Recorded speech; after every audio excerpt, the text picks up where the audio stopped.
Best thing ever. I'm kinda I had over a, it. I had a medication that made me cough.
It's a fun Christmas age. So I used to go to the fest.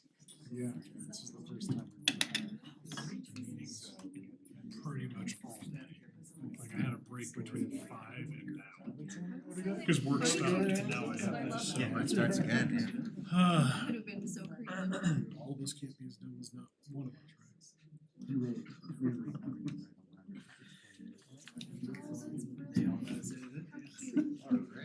right?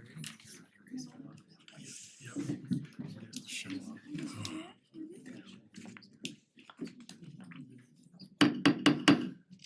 Good evening, everyone. I'd like to call to order the regular Board of Trustees meeting for January 9th, 2024. Will you please stand and join me in the Pledge of Allegiance? I pledge allegiance to the flag of the United States of America and to the republic for which it stands, one nation, under God, indivisible, with liberty and justice for all. Thank you. Clerk, will you call the roll, please?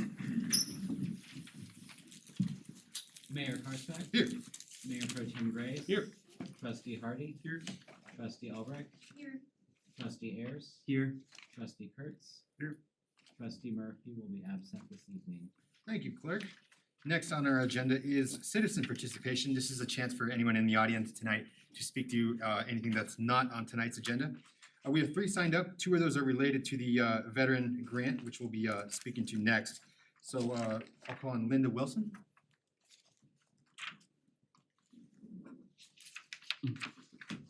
And Linda, I know you know this already, but if you could please state your name and your address. Linda Wilson, 1461 Merlette Street in Berthoud. And I want some clarification, if you can help me please, on the increase in our water bills of 9%. I read it in the Reporter Herald, and I got my notice with my last water bill, so I understand why the additional fees are being assessed on us. I can say that the $7.40 per month increase, I'm not sure where that figure came from, but we've never paid a $70 bill. Ours have always been right around $100. So we're paying like $9 a month on that. And the clarification that I'm looking for is I looked at this month's monthly budget. It says that the sales and use tax revenue is 62% over the budget for the month of November. And the town expenditures are 60% under the budget. And if I look at the revenues for the water, it is 199%. Wastewater is 134%. Stormwaters are 169%. The expenditures for water are 21% of the budget year to date. The wastewater is 38% and the stormwater is 13%. So those numbers don't add up to me in that it sounds like you're getting more money for the water, and I don't understand why you're increasing our bills by 9% if in fact your revenues are up and your costs are lower. Can you help explain that to me? Certainly, I'll turn it over to Administrator Kirk. Sure. So the sorry, I was making some notes while you were talking, so I just wanted to see if I could cover everything. So with respect to sales and use tax, as the board is aware, and maybe Mrs. Wilson, sales and use tax can't be used to support our water enterprise. So the water enterprise is independent of sales and use taxes. It generates its own revenue, it has its own expenses, and those enterprise funds are intended to operate like businesses in that the expense of running the system is supposed to be covered by the fees that are charged. Unlike a business, we don't try to generate profit, we try to cover our expenses. Some of those expenses include long-term maintenance and capital projects that are necessary to maintain and keep the system operational. So there are oftentimes differences between the amount of money that we collect and the amount of money we spend, and that's intentional because we're trying to save money over several years to build improvements and to make improvements to the system that are necessary to keep it operational. The numbers that you quoted, Ms. Wilson, the difference there is oftentimes in capital fees, not in operational expenses. So when we report like our water fund, for instance, there is water operations and water capital typically within that number. Water capital is money that's charged on new development, and it's intended to expand the system, not to maintain it. So new development is supposed to pay its own way for building bigger treatment plants, and bigger water mains and those types of things. And so, again, there's a lot of money that's often collected, and with the amount of growth that the town's experienced in the last, 6-7 years, we do collect a lot of revenue for water capital improvements. And so it looks like we're collecting a significant amount of revenue, but that revenue is not intended to be spent on operations.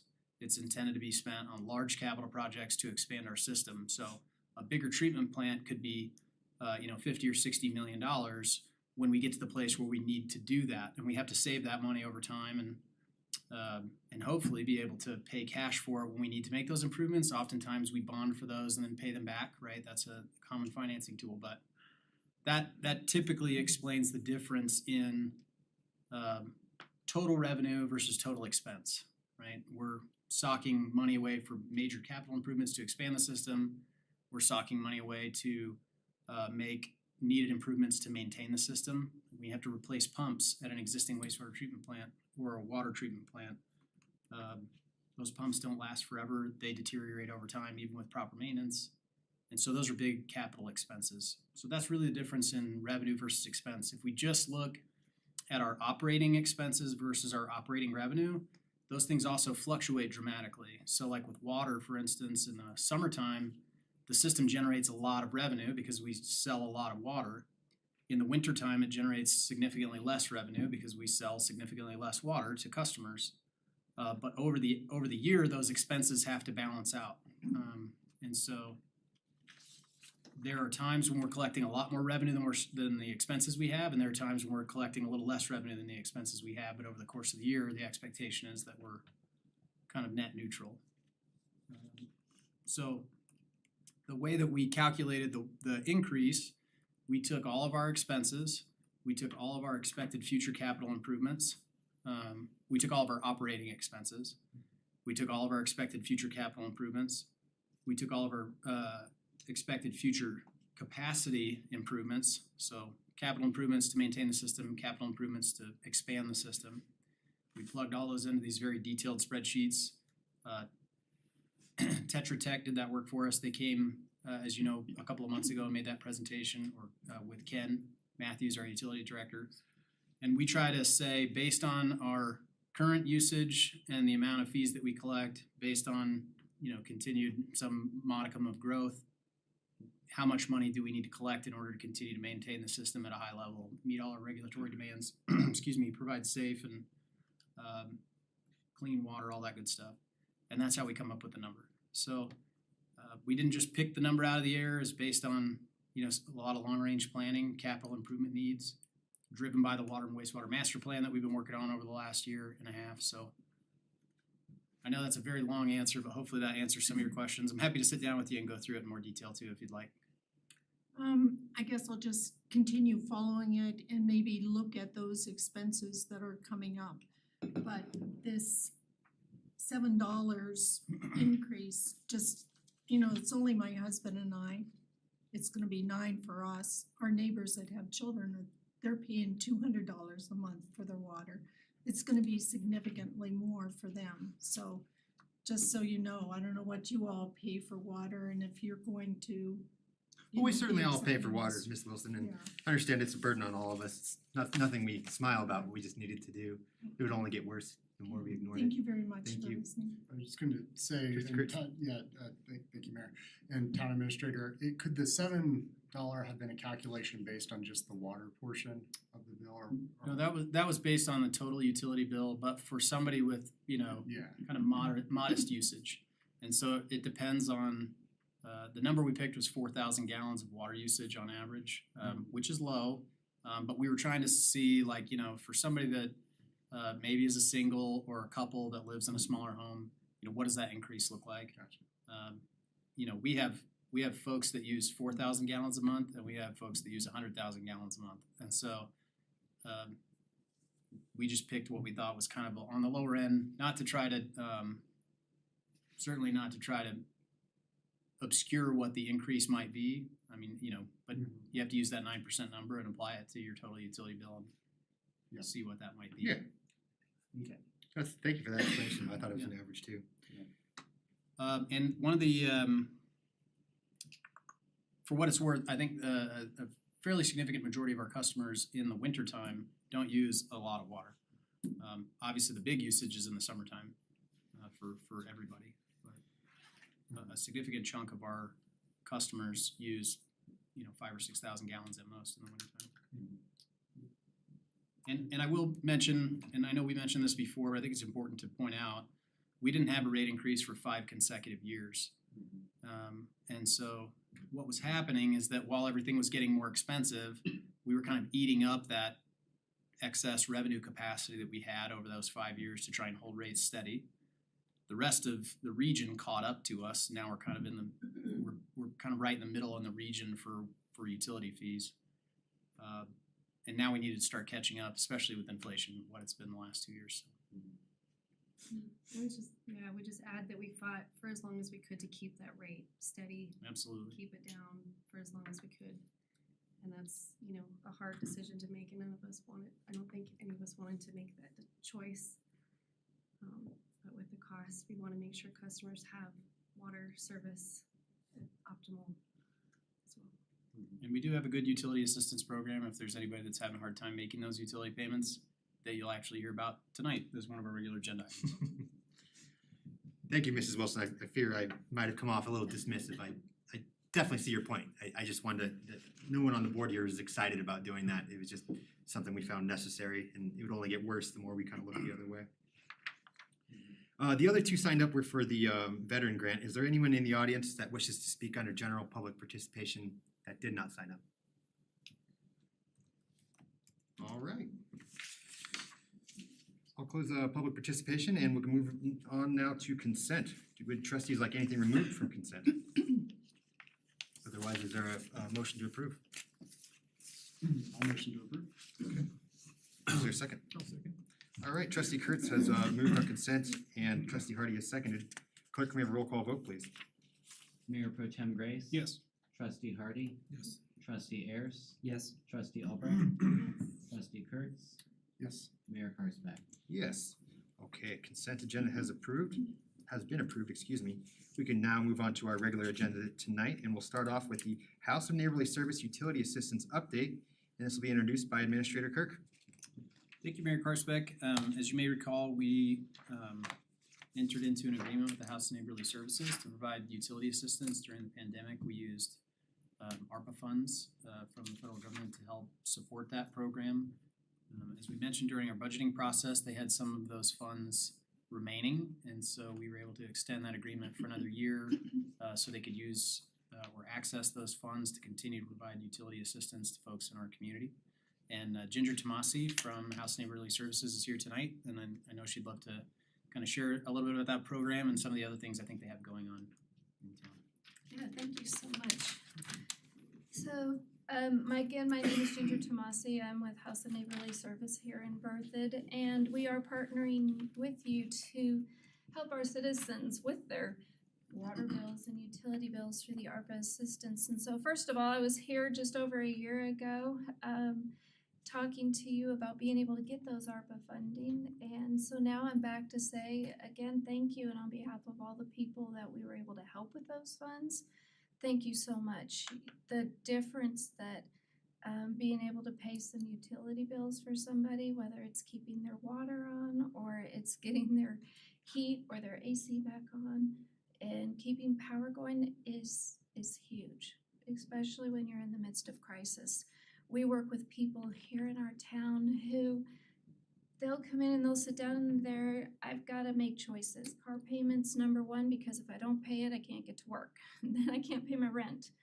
And even so far as to figuring out meals. My kids can get a meal at school. I can get that one at work, but we don't have enough to quite stretch it, and so utilities come last because we have to get these extra.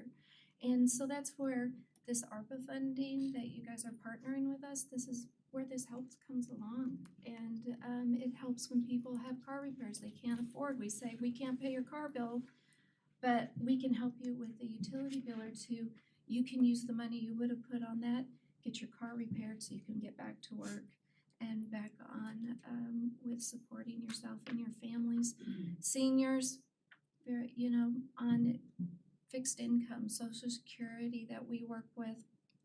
Anything comes too much of a medical expense, a prescription that's not covered, we can use these ARPA funds, pay down utility bills so they can pay off things that may not be covered through other options or grants. So it was amazing. I think this is one of the first years, definitely in the 6 years that I've been running our Berthoud location, that we didn't run out of utility money and have to turn people away and say, come back when we find more, because the ARPA covered that gap. We partner with the Energy Outreach Colorado, if any of you are familiar with those funds. We have can access some of those funds too for some utilities, but it's always limited. And we never can't use that for water. So this was a gap that was able to fill with the ARPA funds, is paying people's utility bills, the water ones especially, that we couldn't cover with other funding. So we're so grateful that you're rolling over the rest of the funds. We didn't need quite the full amount. We spent last year, I wrote down, over $43,000 in utility funds for people here, keeping their utilities on.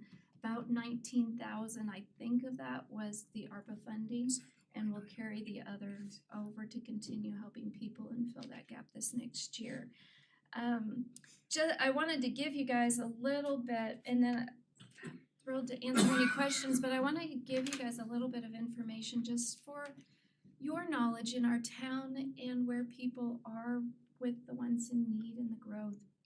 A lot of you may know since COVID, inflation, costs have gone up, things have gotten more expensive.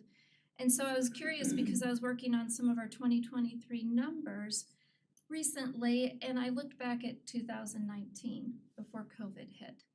And we served, we had 832 visits for help that year in 2019. This year, we're finishing out at just over 2,700.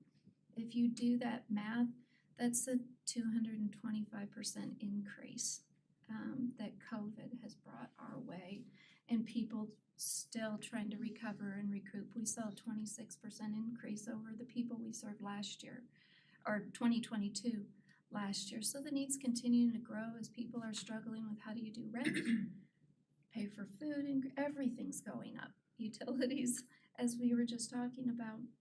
So we're here to help stand in that gap and keep people from sliding too far down is our hope. It's like they're standing on the edge. We can catch them. 95% of what we do is to prevent homelessness here in Berthoud. We want to keep them stable and in their house because it's so much easier to keep them there than once they've lost it to get them back to a stable place that they can be housed again. So that's primarily who we serve.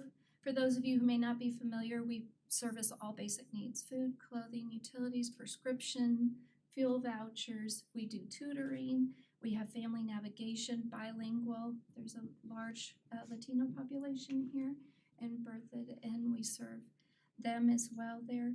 And then we're also primary go-to for any other resource connection. We help fill out mortgage assistance, rent assistance, senior tax rebates, LEAP, any kind of applications that we can find that will help somebody. We also help assist them do that. So just wanted to mainly come tonight, say thank you so much for your support.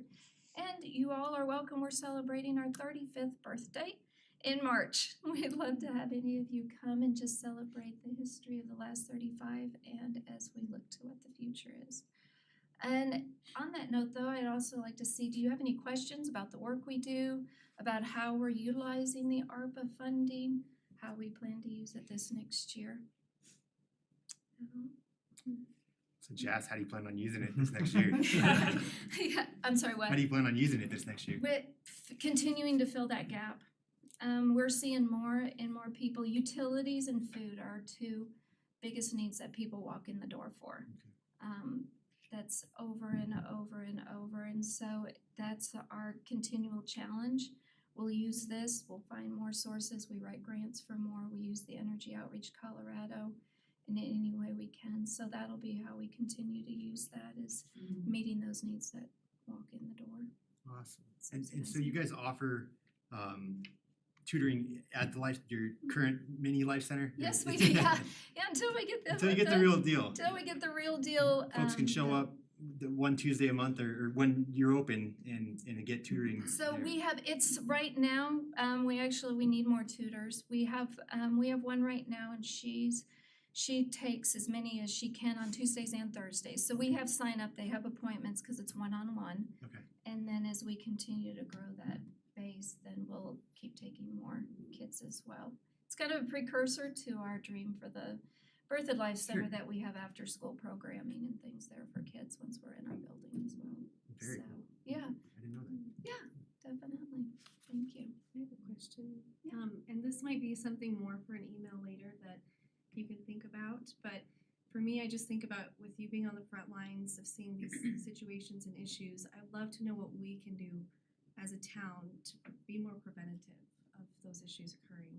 And I mean, being reactionary and having the tools to supply immediate emergent needs is great, but I think of the issue of why is this happening, and what are we doing to either contribute to negatively to that or positively to helping people stay out of those situations. So if you're ever brainstorming some ideas and you could send them our way of things to think about, like things that we can implement or improve to make our town more sustainable so that people feel like they can live here and thrive, that would be, I think you'd probably have a great perspective on that.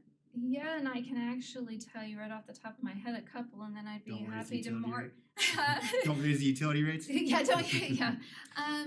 But I understand, that you have to make ends meet on all different sides, and that's why we're here to help fill that gap as well, if people are struggling with it. But some of the biggest things, the things that we find that we run into that really are causing people that are here in Berthoud to struggle even more is we don't have the resources here locally. Other than, we'll serve them and we get them connected, but if they're disabled and they need to connect with disabled resources, mental health, our ones that need counseling, we have a counselor partnering with us now, one morning a week, but we need all the time in Berthoud access to that. We need transportation that can get our seniors where they need to go all the time. Things like that, or have the resources come in. We need the Department of Human Services to be here, to have an office here in Berthoud and help us fill these gaps. And that's what our Life Center will bring, is the space for more, but that's what we really truly need, is because we will follow up with people and they'll be like, we couldn't get there. We didn't have the gas. We couldn't make it at that time or set up appointments. So that's what we really need here, is more resources locally to meet the demand that we're seeing on an everyday basis. Do you have any updates on the resource center and where we're at with fundraising and building and all of that stuff? Yeah, we are, we have about 8 million more to raise. COVID took the price tag up a couple of million on us, I figured that, unfortunately. So that's delayed us, but we have land purchased, the 3 acres here in Berthoud. We've been through the town development process. We have a big chunk of the construction docks finished and water rights purchased. So as we're raising the funds, we're knocking it out to where we can dig ground as soon as we get it. But we are determined to do it debt-free. Primarily because if we do that, the other nonprofits that we have come in, we can offer very low rate for us all to be in there together because we're not paying a mortgage on it. And we can offer all the community space very cheap to the community to utilize to gather and have events and things at too. The seniors plan to be in there, Summit Stone plans to be in there, Raft is gonna be in there with us, and then we have space for several more that we're in the process of figuring out who those will be. So we're excited and looking forward to it. Yeah, thank you. Yeah, of course, thank you. Any other questions? No? Thank you so much. I appreciate the opportunity just to come and say thank you on behalf of all those that we serve, and we appreciate the support. Thank you very much. Thank you. I will open it up to the public if there's anyone in the audience that wishes to speak to the HNS offerings at the town and the ARPA funds. Okay, thank you very much. Next is the, we have American Legion funding. This is also introduced by Administrator Kirk. Just briefly, Mayor Karspeck and trustees, we had a meeting with Greg Patriquin, who represents the American Legion. They had the opportunity to obtain some grant funding, but may need some assistance to help get that grant going, and wanted the opportunity to come and chat with the board about possible support, either using ARPA funds or town funds to help get more veteran services provided here locally. So if it's okay, I'll just ask Craig to come up and Welcome. Welcome. Do I state my name and all that? Please. All You right. don't have to state your address if you don't want, but yes. All your right, name would I'm be- Craig Patriquin. I live at 1220 Cedar Drive here in Berthoud. I have lived in Berthoud since 2013. Prior to that, I was stationed in Germany and was at Fort Carson, Colorado, clear back 2005 is when I came to Colorado. I am a 3-time Iraq combat vet and currently serve as a licensed clinical social worker with the Department of Veterans Affairs. I provide mental health therapy and substance use counseling to the homeless veteran population. So with that being said, Mayor Karspeck, Mr. Kirk, town trustees, thanks for having me. The reason I'm here today, I'm joined too by Derek Guzman, who's my finance officer, Mary Scott, who is my administrator for the grant as far as the retreat. And then I have Bart Bartholomew, who is our current commander of the American Legion. This is an American Legion grant. I also am an officer for the VFW and part of the VFW auxiliary, who all exist here in Berthoud, if you didn't know that we have all 3 of those here in Berthoud. All right, I'll get to the point. So 3 years ago, I wrote a grant to the Department of Veterans Affairs. Having been an employee now for 8 years with the Department of Veterans Affairs, there's a gap. That gap is that the VA takes care of a lot of really good things for veterans, but they just don't have the small amounts to help with things financially that others do. So the Department of Veterans Affairs, big picture, gave a lot of money to each state. So Department of Veterans Affairs of Colorado got a set money. People like VFW's American Legions can apply to this grant. I applied to the grant. I was approved for $32,000. That $32,000, I'll break it down really quick. We can spend on my line item budget for rental and housing assistance. So if a veteran in our area falls behind in rent or mortgage, we can help with that. We can help with utility assistance. We can help with grocery gift cards, who we've partnered with the Larimer County Sheriffs for the gift cards with their victims advocate to help gift cards for them. Emergency assistance, that's pretty broad. We can help with non-VA medical insurance. We can help if a veteran wants to go back to school and doesn't have a GI Bill or wants to go back into training and needs like work boots or tools to be a carpenter, whatever that is, we can help with. We can help with transportation.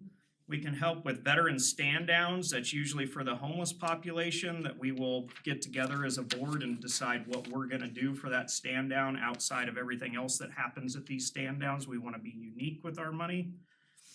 And then the last piece is for veteran retreats. My good friend Carl Gruber, who passed several years ago, had what's called the Carl Gruber Memorial, and I helped with that. Carl passed, and I want to keep Carl's memory going. So I put in for $13,000 of that for veteran retreats. Mary Scott, who is a social worker as well, runs these retreats. She does a great job. She's basically going to get the expenses together. She's gonna run them by Derek, our finance officer. And as long as it fits the line item budget, we're gonna support Mary and the Carl Gruber Fund to get veterans out of their homes and into some time of recreation. So, to sum it all up, 3 years ago, this grant through the Department of Veterans Affairs of Colorado would put the money in your account, and then you would suspend it, and then you would put the receipts, and then they would reimburse, and then the cycle continued.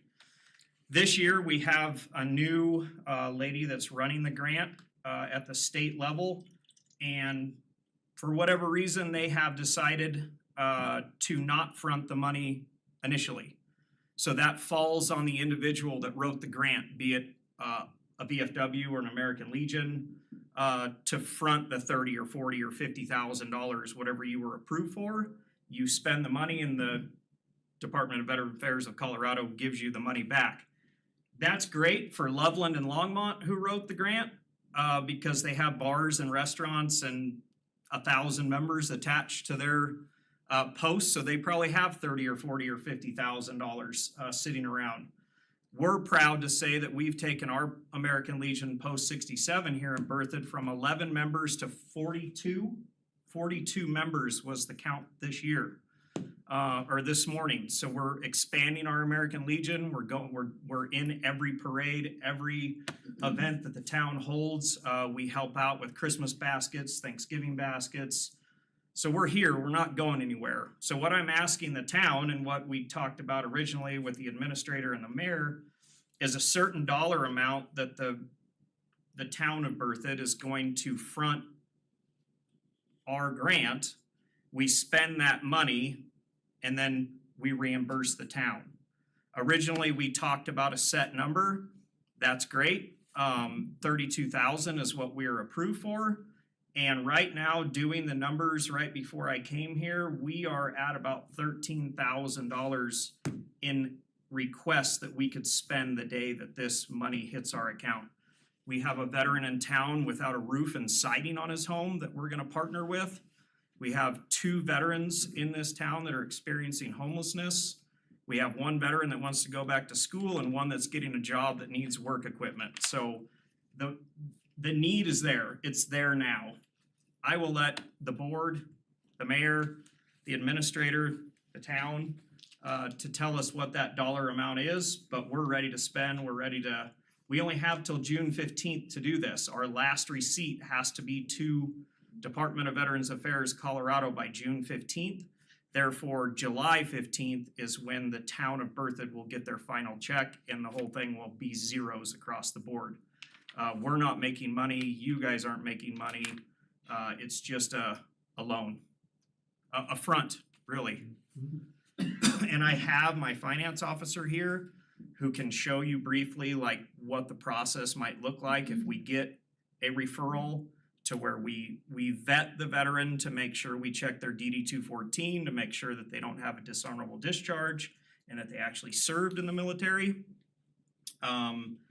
And then we have to collect the receipts, the DD 214 and the check that Derek writes all has to go. It's a process, but Derek knows it. I've done it for 3 years. It's guaranteed money. Everything that we spend goes through a board that makes sure that we're spending the money correctly within the line item budget so that at the end of the year, we don't get a ding. We've never had a ding in 3 years, but that's who we are and what we're doing. Nice. Awesome. If the board's okay with it, do you mind briefly going through the vetting process? Yeah, sure. So Craig covered most of it already. It is making sure that the individual is a veteran. They do need to be a Colorado veteran. We will put in the invoice and the check. Again, there will be 3 of us that are on the board that vet that. Then I will write the check, and then once that's done, I will submit it over to the Department of Veterans Affairs and get our money back. And they said that there's a guarantee to get that back in 30 days. So that's the way we would go through it. There's also another organization that would help us vet them to make sure that they're not just jumping around getting different monies from different groups. So they assist us to make sure this is not a repeat filer. So we can vet that out as well. So these are definitely, veterans in need, veterans that have been vetted out. And then if there's any kind of report that the town would want on a monthly basis, I'd be happy to provide that. It would be something as simple as, here's our beginning balance, here's how much we've distributed to veterans, here's how much we've filed back to the VA, because there will be a time lapse there between the time we issue it to the veteran and the time we submit it to the VA. How much money we've received back from the VA and how much we've turned back over to the town. So I've already drafted up a template if it's of interest at all. Certainly would be happy to modify it at all, how the town would like to see it, but since we've got about 6 months, I figure on a monthly basis, it would be something as simple I could show to the town and provide it, so that way you can see that we are turning this over and getting our money back from the VA as we've committed to. Sounds like you thought it out pretty well. Yeah, DD 214, that's just to say you're honorably discharged. A DD 214 shows your entry date, your exit date. DD 214 also will show if you were active duty or reserve. It can show Okay. where you were stationed. Okay. so that's Tells the kind of cool guy job you did in the military. Type of discharge. Type of discharge, yep.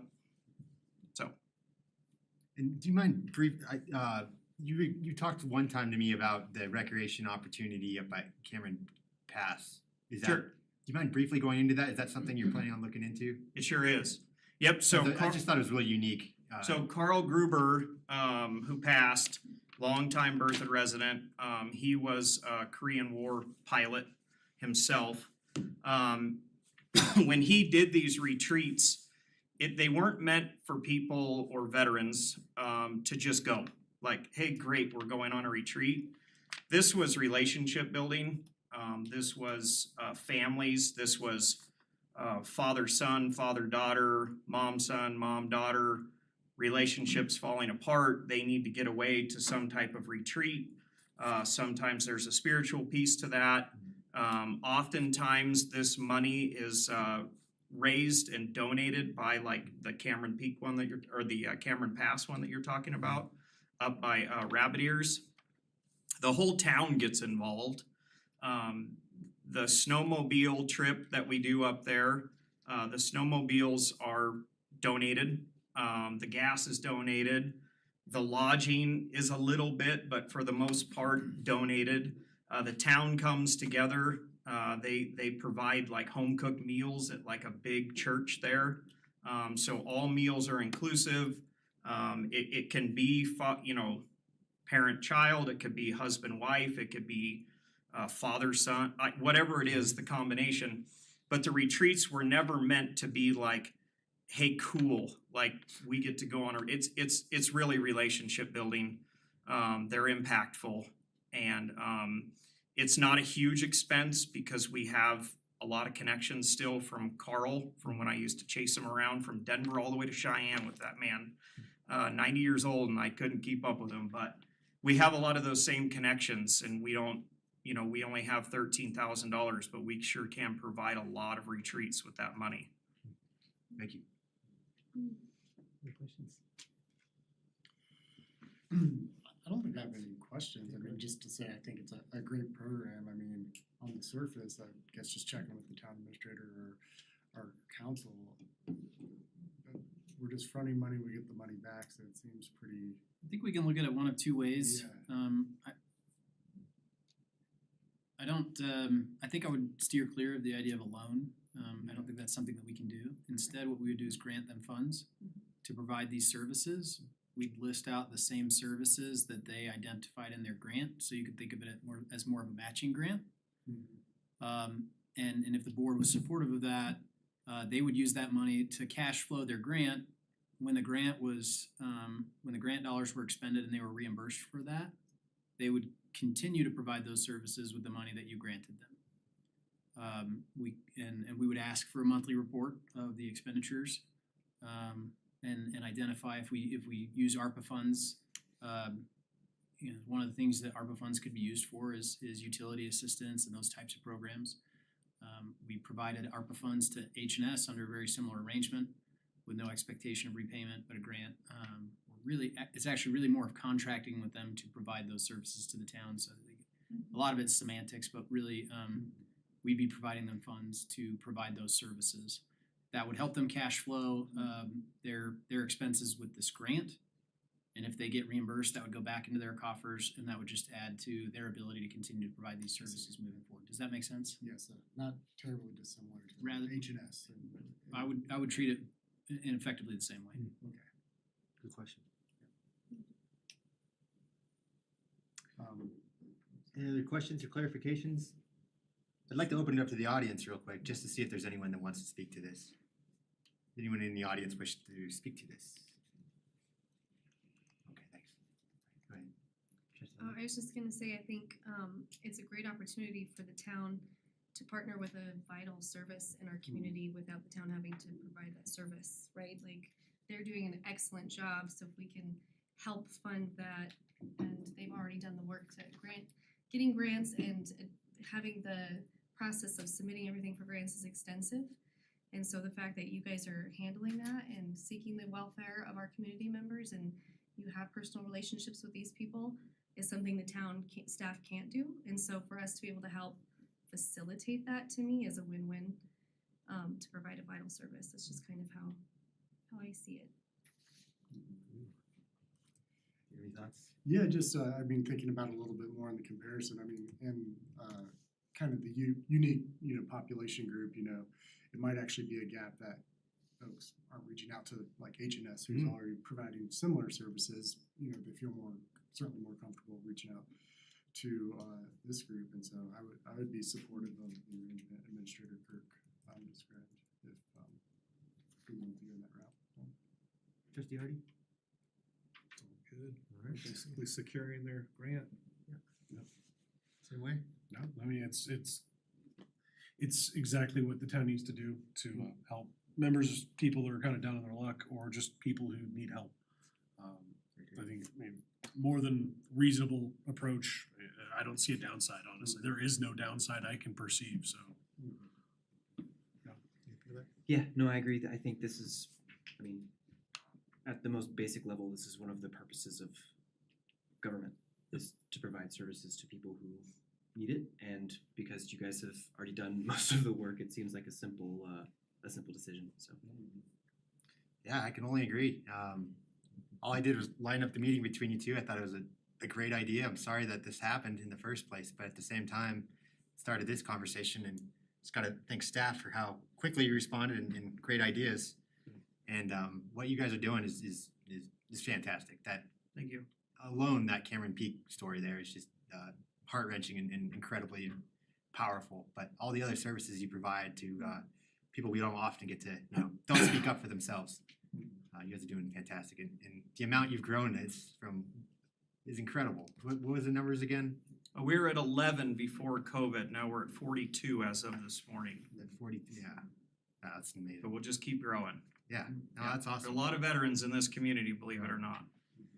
So I'm very supportive too. Sounds like. And also, Mayor Karsbeck, I do know Ginger Tomasi, and would be happy the day we have money in our account to sit with her and say, send us leads for veterans if you can't. Whatever the grant that she explained earlier can't handle, like, we would love to partner with Ginger and her organization to take care of that gap that she can't. Awesome. Oh, that's great. Well, I appreciate it. Sounds like we're all very much on board. So Mayor Karsbeck, if I may, I'd ask one of you to make a motion to authorize the town administrator to enter into a contract with the American Legion Post to provide veteran services. We need to determine a dollar amount that's appropriate. Certainly, I think, as Craig mentioned, they've got at least $13,000 worth of expenses they could fund right now. And so to contract with them to provide those services, then let them get reimbursed and then kind of use that reimbursement to provide the next round of services.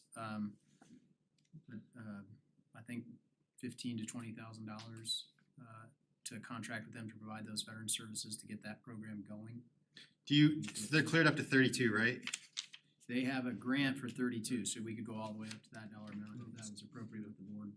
But why were you suggesting that? I'm thinking that our grant would allow them to expand the services they're gonna provide under the grant, but also would get them started with kind of cash flow to get those services out and then start to get that money reimbursed, they can turn around and go Okay. back out into the community, So so clarification, are you suggesting that they don't reimburse the town? that's correct. Once they get reimbursed, they get to maintain those funds for future use? I'm suggesting that we contract with them to provide those services, and that will kind of get them started and let them use the grant to provide more services. It'll help the cycle, it seeds the right. cycle. It seeds the The cycle. towns have to have the cash to get the loan, or get the grant. Yeah. But, you know, if the town contracted with them for $15,000 or $20,000, then the total amount of services they could provide might be, I can't do that math, $47,000 or $50,000, whatever that number is, 52.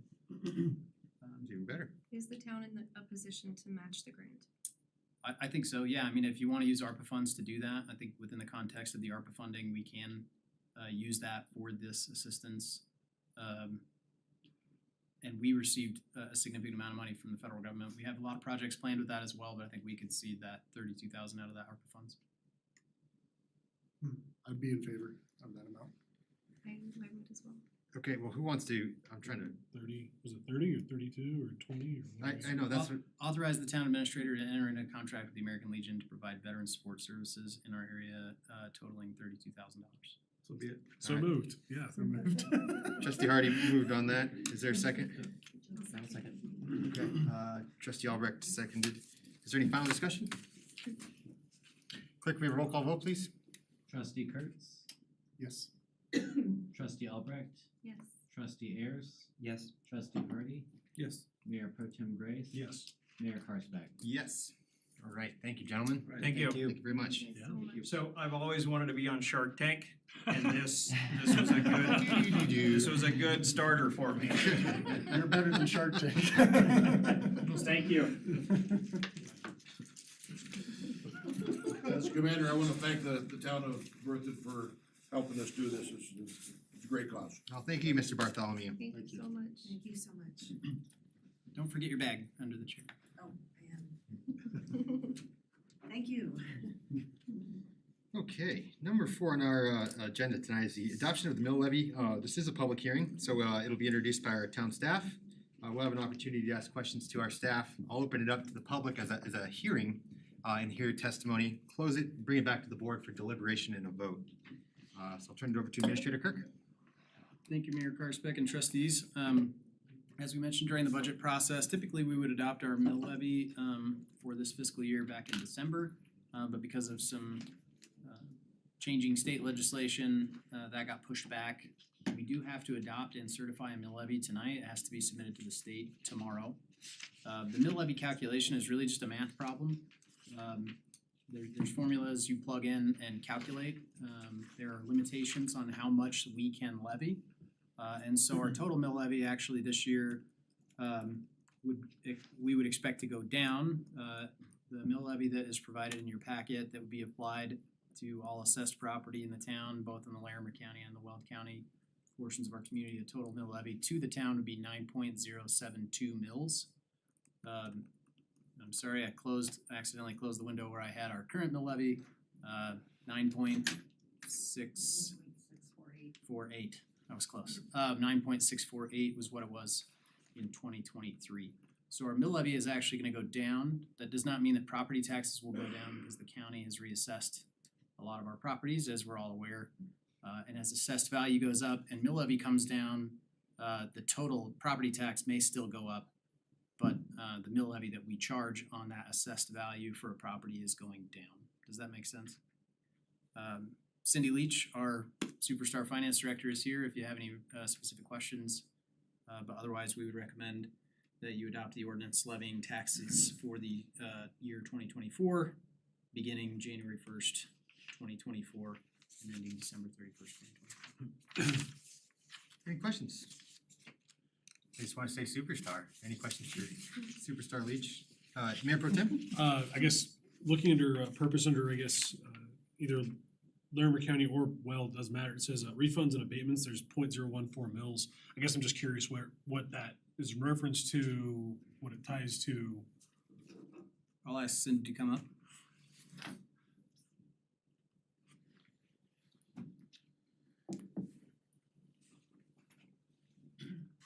So, the refunds, that little bit. Mhm.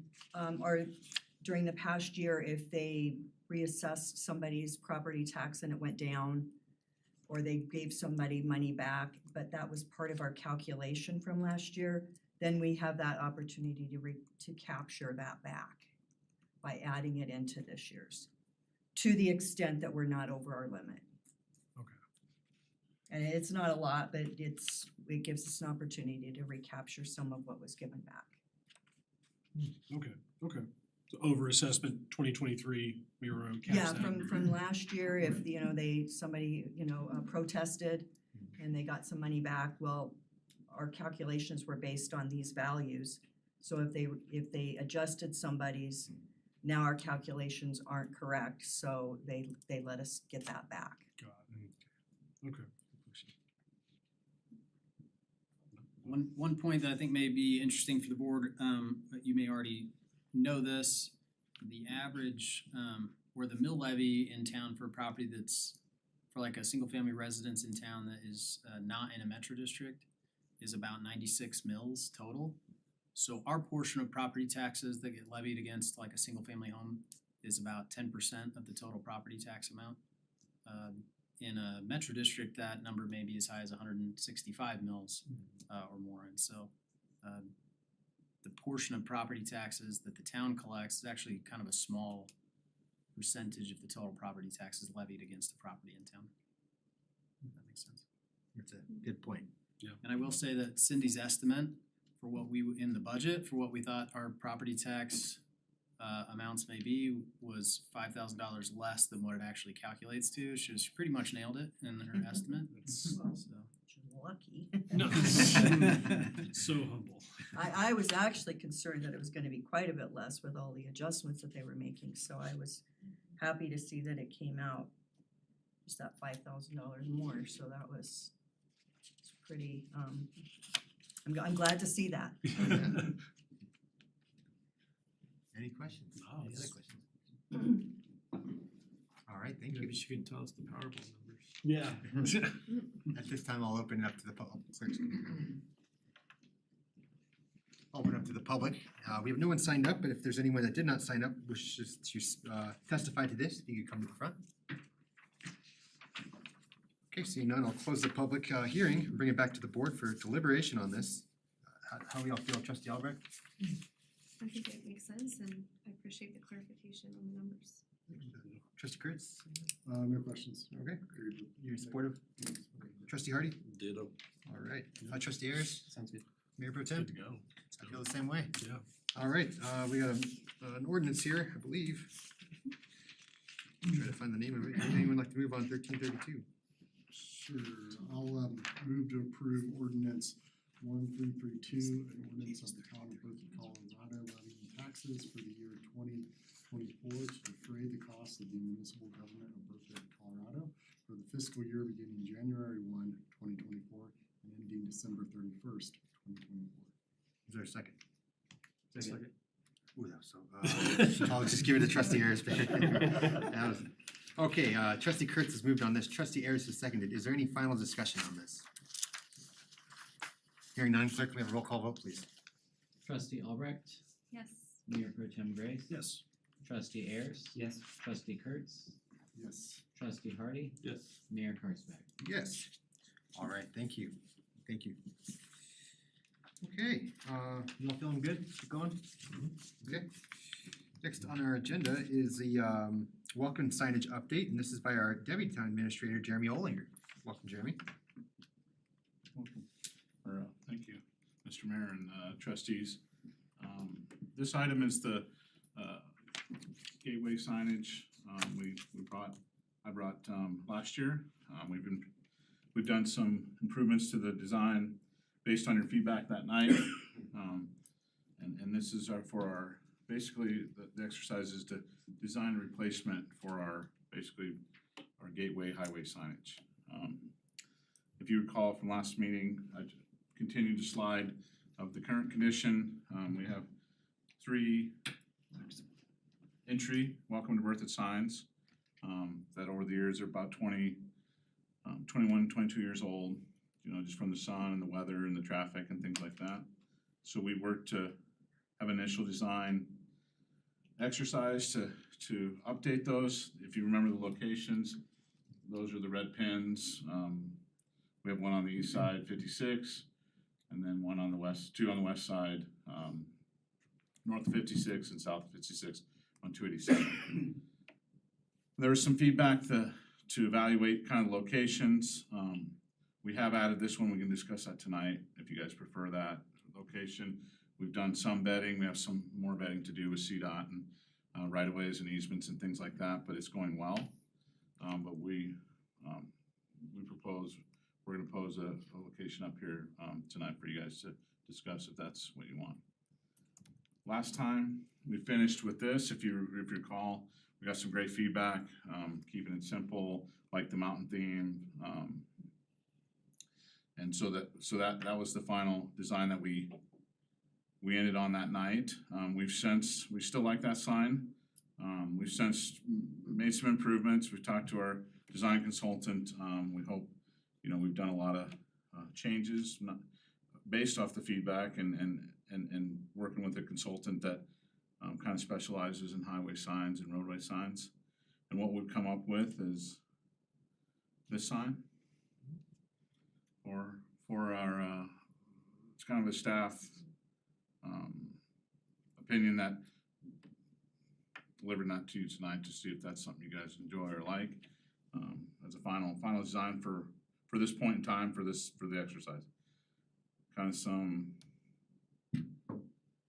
locations, so you can kind of see it and how it would be out on the sign. And again, this is for replacing the highway signs that we have on Colorado Highway 56 and 287, just the speeds and the people drive by.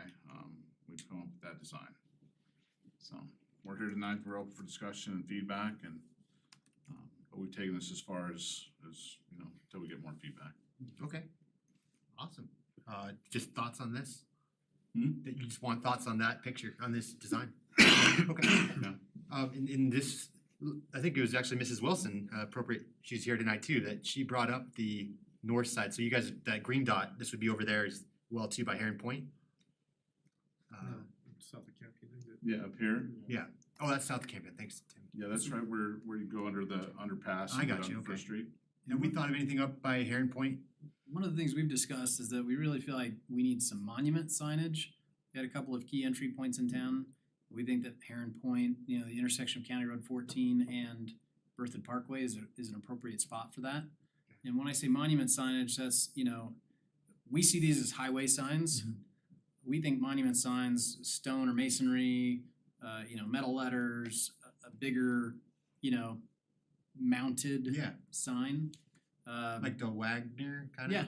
Yeah, we showed some sign concepts, gosh, that's probably been 2 years ago for the kind of Wagner Farm Park monument sign that we talked about. And we kind of converted into this town of Berthoud monument sign. There's a lot of talk about the color of the brick and some other things, so we kind of sat that on the shelf. But at locations like County Road 14 and Berthoud Parkway, we actually worked with the Heron Point developer to create kind of an easement on the corner to be able to put some monument signage there, so we have that available to us for the town. Okay, The thanks. same would be true, like maybe a monument entry by 287 and 56, and then we obviously already have a monument sign at the roundabout in 56 at First Street. So we will have, some really beautiful kind of monument style entries at the freeway because of the artwork and the stonework and the, it'll say welcome to Berthoud there as well. But we do think we need some other kind of more substantial monument signage at those entries. We see these again as highway signs. And the kind of the idea of the vintage travel poster, I think, really resonated with staff. We thought that was a really cool look. Maybe a little better than what we'd originally come up with the blue mountains, which we all really like too. But the vintage travel poster just kind of felt right when we saw it. So I do like the inclusion of the kind of in the foreground, the agricultural imagery. I think that's important where we're at and also where we were, historically. It is, it's like a passport, it's a retro kind of. Yeah, I was gonna say, as soon as you said retro, it kind of clicked, cause I was gonna say a comment, and I'm still gonna say it, but Yeah. it's less strong. So like the agriculture, the yellow of the word birthed, I was like, should that be blue? But I just love blue, so, I'm biased. But when you say it's supposed to look retro, I see why it went that way, so. I think it's great, but I'm always. Yeah. I like the blue idea too. It's. Well, Have you guys looked at the different colors for the birthed sign? Does that? Well, one thing I can suggest is looking at the contrast, so I've always liked to turn things black and white. Cause some people are colorblind, so I don't know how this would look to a colorblind person, but I don't know if she can answer it, but Stephanie Horvath's here tonight. We work closely with our design person. If she can help answer the design question, she can help us, so. So, the blue one. Do you mind coming Too to the dark front, and dark. if you may? Thank you. I'm sorry to make you do that, but thank you, Jeremy. Do you mind speaking to the color of the birthed? So this is an initial design of the sign. He's happy to make any changes we need. With the highway signs, it's important to remember that these signs are 5-second reads. It's not no one's looking at the sign and picking out detail. It's probably gonna get missed probably 70% of the time people drive by it. The colors need to contrast quickly so that you can catch it. Yeah, that makes sense. If you wanna do a blue in the background, you can, it still need to be a contrasting color on top. It can't be like dark blue and light blue. It have to be contrast, just to be the most effective way it can be. And it's the So if it same was size- blue, just for Trustee Kurtz's point, the foreground birthed was blue. Background should go white. I got you. I would But then if you go argue, white, then you're get washed out and glare and yeah, stuff, so yeah. you need some color in there. Yeah. And boys buy blue, blue and boys are kind of go hand in hand, so. I think it looks good, so I'm not like, gonna die on my sword and say it needs to be. This isn't what you ran for? I think it's just one adjustment. I think if the lettering is gold and the background's blue, not green. I think that would pop and it would match some of the other birthed-esque. Oh, yeah. Could you say that again? Gold and blue, Gold and blue? yeah. Yeah. Not, We can definitely have them make up a copy like that. Yeah, and it would kind of almost be, we have a fair amount of reservoirs in the area, so it kind of get that feel to it. and it's so. already in the graphic, that kind of golden in the grain and then the blue in the mountains. If you just pull the blue into the background there and then if birthed's the color of the grain, it'd be Yeah. perfect sign to me. It's beautiful. Yeah, as an Ohio State grad, that's getting pretty close to Michigan. Congratulations on your win, by the way. I do actually like that idea, but I think it looks good too, so. The reason I think the staff like this one over the other one is we have a view of the mountains, but the mountains aren't who we are. Yep. So, Yep. and Like that's that idea. It's moving beautiful. forward. Yeah. I love the agriculture and the vintage is so fun. There's something really cool about that vintage travel poster look. I agree. It's like a passport. I just see the California Zephyr and all that kind Yeah, of 50s retro honestly, stuff. it kind of feels like you're driving like, Route Make a nice 66 or sticker. something, Yeah, it's that kind exactly. of feel to Yeah. it. We'd make which is a nice kind of- sticker. which is I'm kind of looking for a great. roadside attraction now. Yeah, that's right. We need a giant ball of yarn or something. We do. I love The world's it. biggest hamster. Next budget season. There we go. World's biggest. Task. Yeah, it's, fenced This was a in. really Yeah. hard task, so I appreciate staff, like, we debated this last time, it's so subjective, art. It is. Yeah. And this, I think it actually is really lovely, so good job, guys. So tonight, do you want like approval, or is it coming back with options maybe of having that blue and? I think it depends on how much you guys wanna see. If you I'm like the happy either sign way, and we but wanna, it's up and we to- wanna have one developed that's blue and gold, that's easy to do. Do we know how, Two blue and gold. do you know how tall the letters are in birthed? The The scale, sign is gonna be 10 by 10, like the other sign. those letters are probably like 12, 14 inches tall. Probably 18 maybe. We don't wanna advertise that. Right. Well, does it hurt? It's more work on staff, but if they came back with another option too, with that, If they could do the blue and gold, I would say go for it. without coming back? Using colors that are already in that graphic, I think I'd be happy. It's just the green is throwing me a little bit. I think the blue would be the same tone as the green, but in a blue shade, if that makes Yeah. sense. I do think that makes sense. The green has a little bit of a natural or a national forest feel, which I don't mind, but Smokey the Bear I thing. think the blue is great. She's gonna say you can see More like Smokey the Bear vibrant. poking out from like behind the T or something. Awesome. It's really good though. Yeah, well, I'm happy either way too. I mean, honestly, like for 5-second read, just notice like every other time you go by it. Yeah, I mean, I can go either way. I have no dog in that fight of green or blue. Like this is an amazing upgrade in my opinion, so I'm okay with however you guys, I guess whatever the board wants to do. If you guys wanna switch it over to blue, but it's the same kind of hue of the, like kind of the green, yeah. Either way. Why don't we have a blue one made? We'll send them both to you via email. You will be voting, but if anybody goes, I really hate that blue, then we'll bring it back to you in the meeting to talk about that. There's a thumbs up and a thumbs down in the emails. Oh yeah, you can. Legally binding You can votes emoji right emails there. now. Okay, I like that idea. Okay, is that what? But if nobody raises this issue and says, you know what, I don't think the blue looks good, we'll go ahead with the blue. It sounds like there's some consensus around the blue. Okay. Bottom line, leaps and bounds better than what we have Yeah. going here, so thank you so Really, much. really cool. This retro design is I fantastic. think people stop, take pictures with it, I think it's a great. Yeah. Alright. Thank you very How much. quick They're gonna be selling this on production would t-shirts be at Birth the Drug. an installation of this new sign? That's a good, that's a good I'm just question. wondering about timing on production or installation, do we know how quickly something could be put up? I'll ask about the color and I can see how fast the turnaround time can be. Is there a goal to get it up? Just the sooner the better, because Yesterday? it looks so terrible Yeah, it right does. now. It's just a bad representation of our town and its Yeah. current condition, so the sooner we can have anything that makes Berthoud shine. we Yeah, can. absolutely. And you guys kind of touched on too, is exciting things, I don't know if we've ever, I don't know if market is the right word, but we've never really taken pictures and put out the old signs. I mean, I feel like this iteration, we could do some more of that, like you guys said, it's, you know, put it out on the website, you could put it on postcards, you can, Yeah. we can start using it in some of our stuff, it's more inviting, it's made people happy, it's motivating, pleasurable, it's a lot different than we obviously had, so. Yeah, like you said, it's not a Berthoud logo, it's a community kind of logo. Right. It could be more shareable, yeah, an identity thing. We actually felt like that was kind of important, especially after the last meeting, you know, taking the seal off, making it less about like, this isn't like a government, you know, welcome to the town of Berthoud, this is a, you know, welcome Feels to like our I'm driving community. through Maine and coming into the next city. Uh-huh. Yeah, Welcome welcome next home, town. I like that. Awesome. Well, thank you. One last thing, if you could help me out.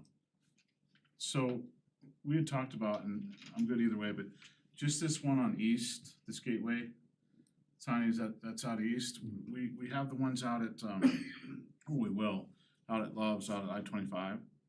We'll have a Berthoud, I don't know if it'll say welcome Berthoud, but I think it says town of Berthoud. And then we come into, you know, all the way into First Street at the roundabout, you have our old logo, but it says, you know, Berthoud and where the garden grows. Is this something that we want to then take out? Do you, redundancy, out of redundancy? This section here, do you wanna leave that in? Do you wanna have the more monument, I guess, roundabout at I-25 and then a highway sign and then another roundabout on the same section that says, not all welcome to Berthoud, but Berthoud. Well, what's our budget? What's that? What's our budget? What's my opinion? No, he said, what's our What's our budget? I think, Our budget this year is around 65,000. To do all three or all four? I think we can accommodate all four signs. We felt like there might be some redundancy. I felt especially that way on the old sign design. I might not feel the same way with this kind of newer, iconic looking design, which I think is really cool. So Which is new I think it's up to you Berthoud and guys. old Berthoud. upstairs? Yeah, I have a question as well for you guys, cause the roundabout's gonna go at County Line 1 in the future as well. That's Was right. there any plan to have a more monumental sign or something right there as well? We have Because this is pretty close to that, and we have a landscape plan for the roundabout that we're working through the details on. We don't have a monument or artwork planned, but we have kind of space for it. And so when we think about that intersection in particular, I think it will be oversigned at some point. I think that we should have a monument for the Berthoud Cemetery on one of those corners. And so, you know, we've envisioned a kind of very different looking cemetery in the future. We're working on a master plan for that. But there will also be farmstead signage right on the south side of the road, cause farmstead's on both sides of, so they will likely have their own monument signage, and so we think that will probably not warrant another kind of town monument sign. Could we move it further east a little bit, like closer to County Road 3? Or are we That's what I pretty was set on thinking. that one Mhm. spot? That's I mean, just where it those is are- today. The big metal channel iron, yeah, it's a big beefy sign. We just start new, yeah. You're looking to do just a swap kind of. Yeah, Yeah. I see. And not open up possibly potentially a ball of yarn with That's CDOT. years down the line, and- I mean, how soon are we gonna build that roundabout for Yeah. Farmstead? I mean, Farmstead's not gonna happen in the next, Actually, the roundabout is gonna start construction this year, oh, this year, really, that's it. where it should. So what's your recommendation or what are your thoughts to not?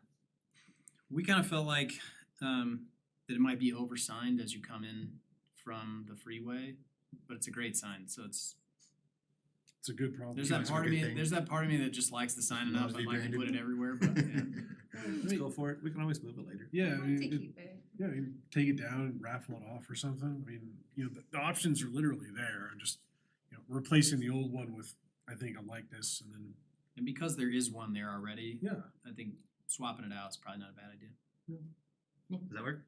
It's the sign I noticed the most. Like, I don't even know if I noticed the other ones for years. But Hmm. that one I saw every day.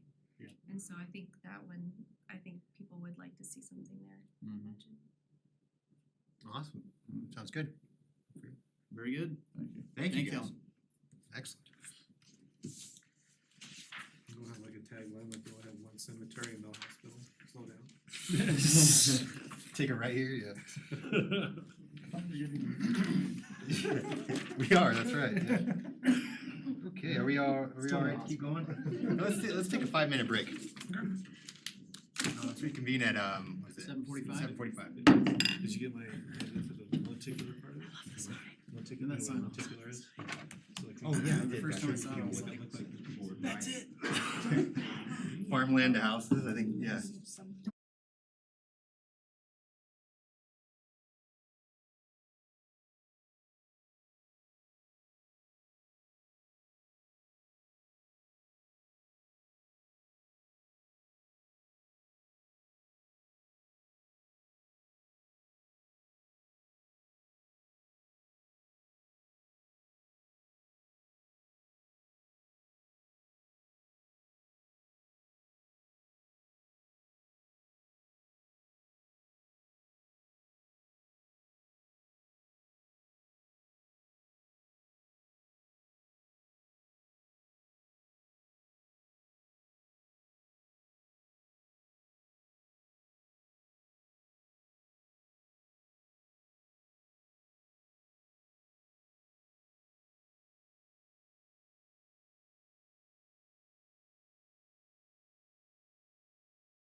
sounds like the worst kind of sci-fi novel ever. It's like, we're not on the moon, we're not doing cool stuff.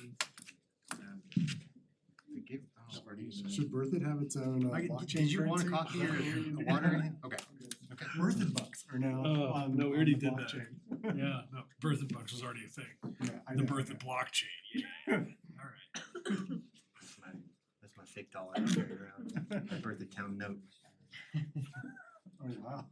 You guys on currency? Oh, yeah. That's right. It's been in my pocket for actually a year now. It's held up. That's I don't know why I carry it around. It's really embarrassing. I showed you. Probably shouldn't have done that. It's got the water tower on it and everything. Yeah, Moved down dollar and store seal. What is this from? I don't know. I'll explain some other time. It's a long time dream, but yeah. I definitely wanna know that story. I think the town needs to make our own money. That's the idea here. We need to print our own currency. He said That's what we're just, saying then. not at all as a comment to the Treasury joke. Department. All right, before I get sued here, As long as let's, you we all ready? Okay. Call the meeting back to order here, and we can move on to item number 6. This is the oil and gas tranche 3 update and presentation by our attorney, Mike Foote. Welcome, Mr. Foote. All right, good evening, Mayor, Mayor Pro Tem trustees, Mike Foote, Oil and Gas Outside Council, good to see you all again. It's tough going after the welcome signage presentation, but I'll do my best. I don't have something nearly as cool to show you, I don't think. But I do have a lot of words on PowerPoints that I'm sure you'll be happy to take a look at. Informationally cool. Very informationally cool and interesting as well for somebody like me and hopefully like you as well. But it's it's been a little while since we last met, but we have been at work, myself and staff discussing these regs. Last time that we met, we were into tranche 2 out of 3 tranches. And this time we did tranche 3 as well as just combine them all into one document, as I'm sure that you've seen, is kind of a rough draft. But the document that you have in front of you is not totally complete at this point in time. You probably noticed there's some comment boxes that still pop up and also some highlights, particularly about things along the lines of definitions, just to tighten some things up. So it's not totally complete, but we thought it would be appropriate to come to you at this point and get some guidance on a few things that are more policy weighted as opposed to just wording or formatting. And try to get your guidance and your feedback on those things, and that's the point of the meeting here tonight. So first, just to give you a quick outline, I already kind of did a quick review of the process and give an overall summary of what you have in front of you for this rough draft of the entire new oil and gas regulations. And then the discussion points and the direction that we're looking for are really in these bullet points that are on this slide. First, of course, any kind of comments or questions about the overall document or the overall direction, that's of course always appropriate. There will be an issue we talk about with denial criteria, like approval or denial of permits and what that looks like and the language around those things. Probably more of just kind of informational about what we're talking about with seismic testing and a definition. And I'll get into that in a little more detail. What to do with fines, as far as fines for non-compliance. Just in a very quick nutshell, do you really want to cross-reference it with your existing fine structure that you have in code, which is significantly lower than what the state law allows and what other local jurisdictions do? Or do you want to have it as its own fine schedule for any kind of non-compliance, the town fines of these facilities? I'll do a quick discussion of pre-existing facilities, and we've gone a little back and forth on this. I think we need to add something in the regulations about pre-existing facilities at this point, but I'll talk about that in a little more detail. And finally, about alternative location analyses. So again, just a very quick review of where we've been. First, with tranche 1, we talked about location, in other words, setbacks and reverse or reciprocal setbacks with new locations, as well as with old locations or existing locations and new development, like residential development. We discussed that in tranche 1. With tranche 2, we had a pretty good sized document of health and safety regulations. And tranche 3 deals with more procedure and enforcement mechanisms. And so again, what you have in front of you is also the addition of tranche 3, but our attempt to put them all together to make something seem pretty coherent. Hopefully, that's how it's come across at this point. So we've talked in the past, and you have given your direction about us trying to find the Goldilocks scenario here. And what you have said, and of course, if this has changed, it would be great to hear about it, but what you have said is what you're looking for is protective rules and regulations. In fact, perhaps taking the most protective rules and regulations from other jurisdictions, putting them into your code, but not going out on a plank and kind of being the first one to go incredibly farther and run that kind of risk that there's something new that maybe doesn't go over well or may not stand up well. So you said that you want it to be protective of the residents, but not something totally new. Also paying attention to specific issues that have been brought up in our prior discussions, for example, chemical disclosure. I think there's some location discussions that we've had in the past.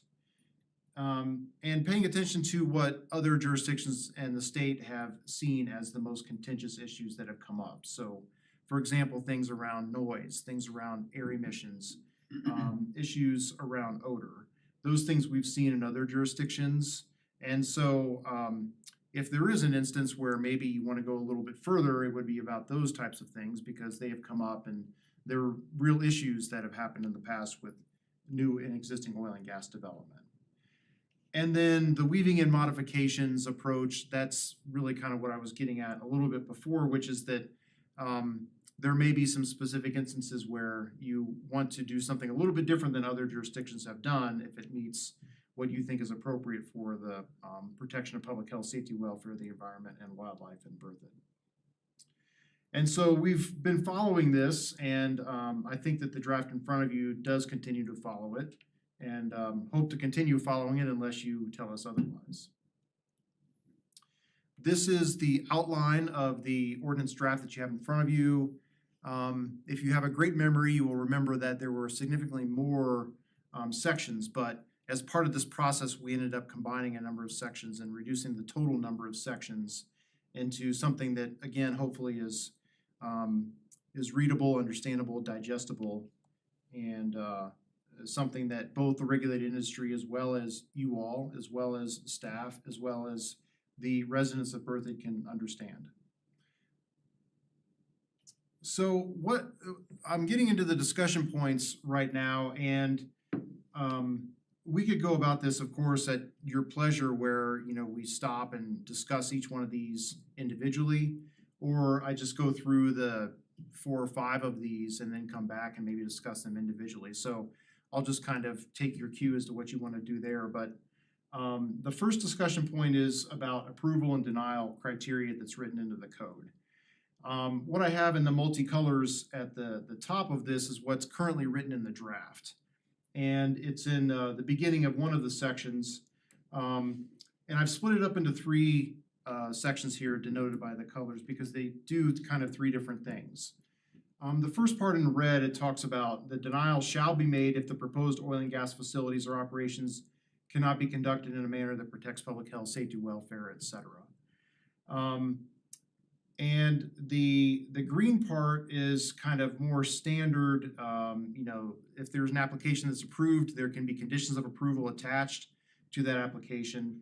And then the blue part is where we have tried to incorporate the best management practices criteria here. And so just a quick review about best management practices. That's what people typically refer to as the best of technology that would reduce the harms to public health, safety, welfare, the environment, and wildlife.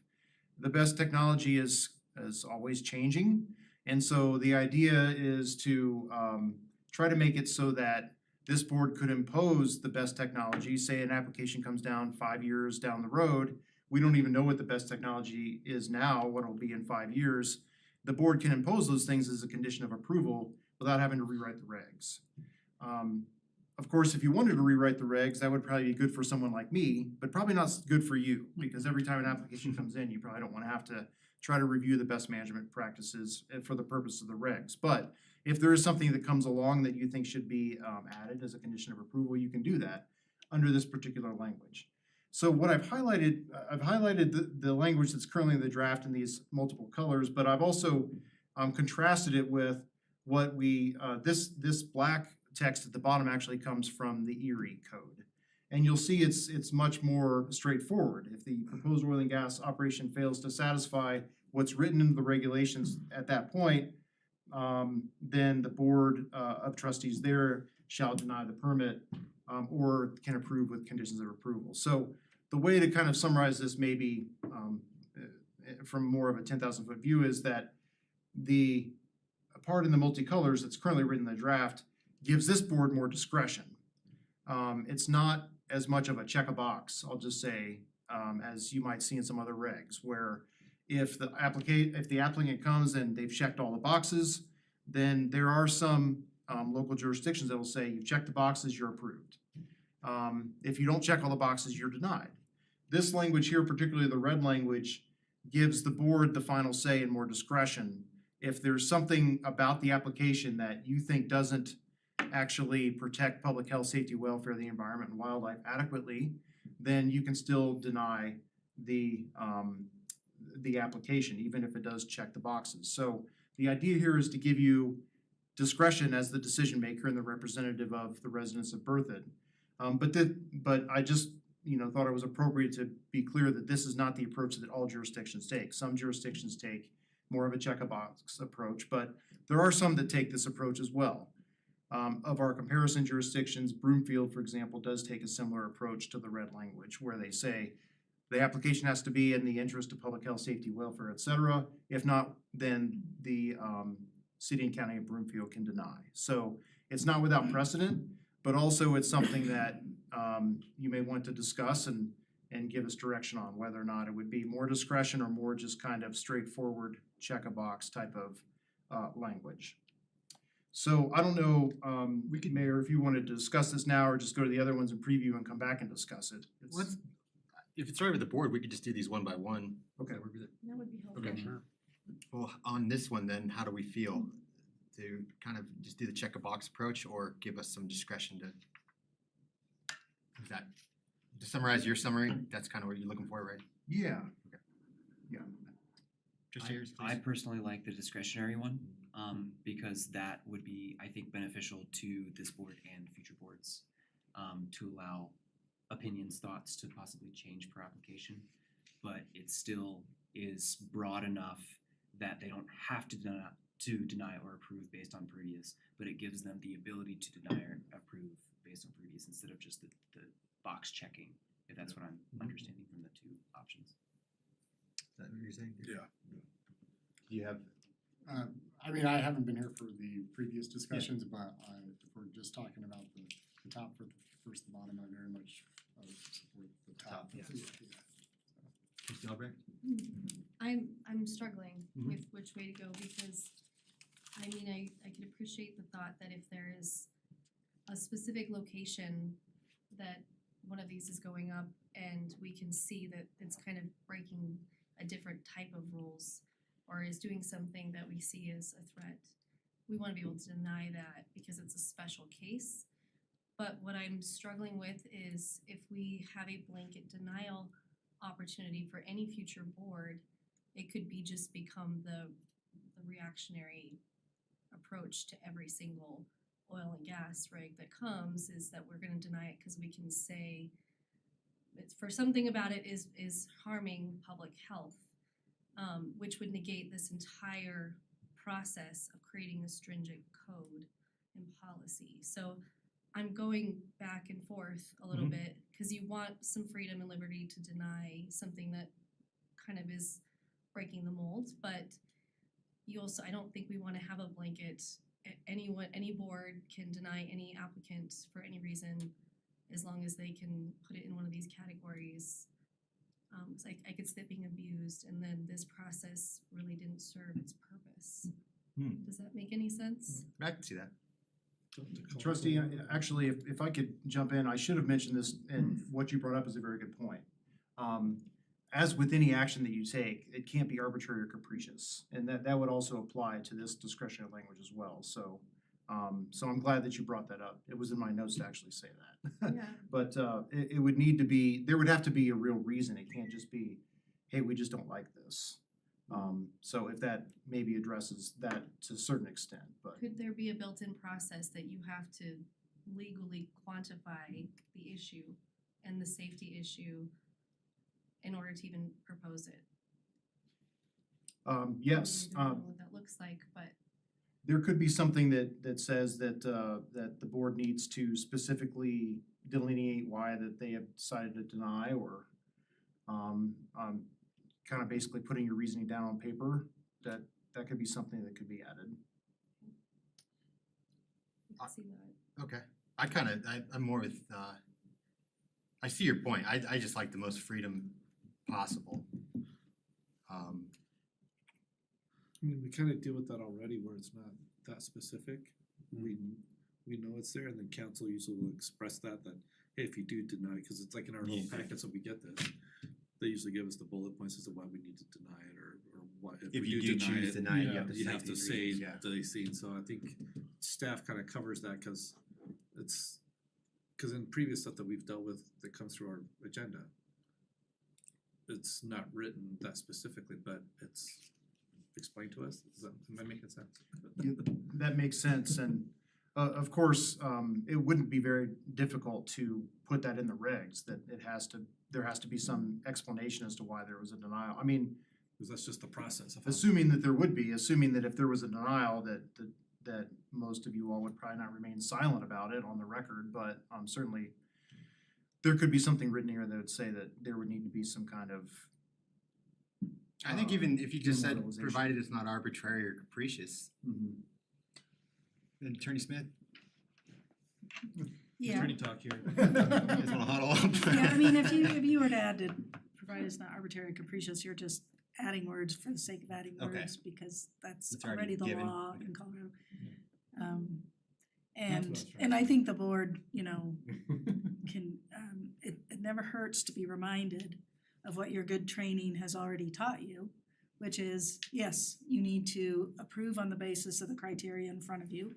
And even when you've got discretion, there's still criteria.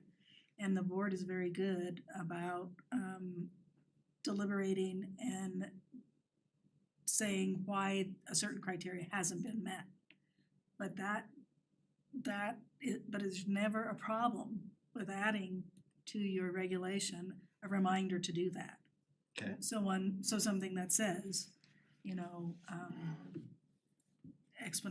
the board shall, a negative vote shall be explained, or any person who votes negatively shall be, shall specify. I don't think we wanna go quite that far, but there's some language we can pick up from some other codes. Sure. If the board is inclined to wanna add that.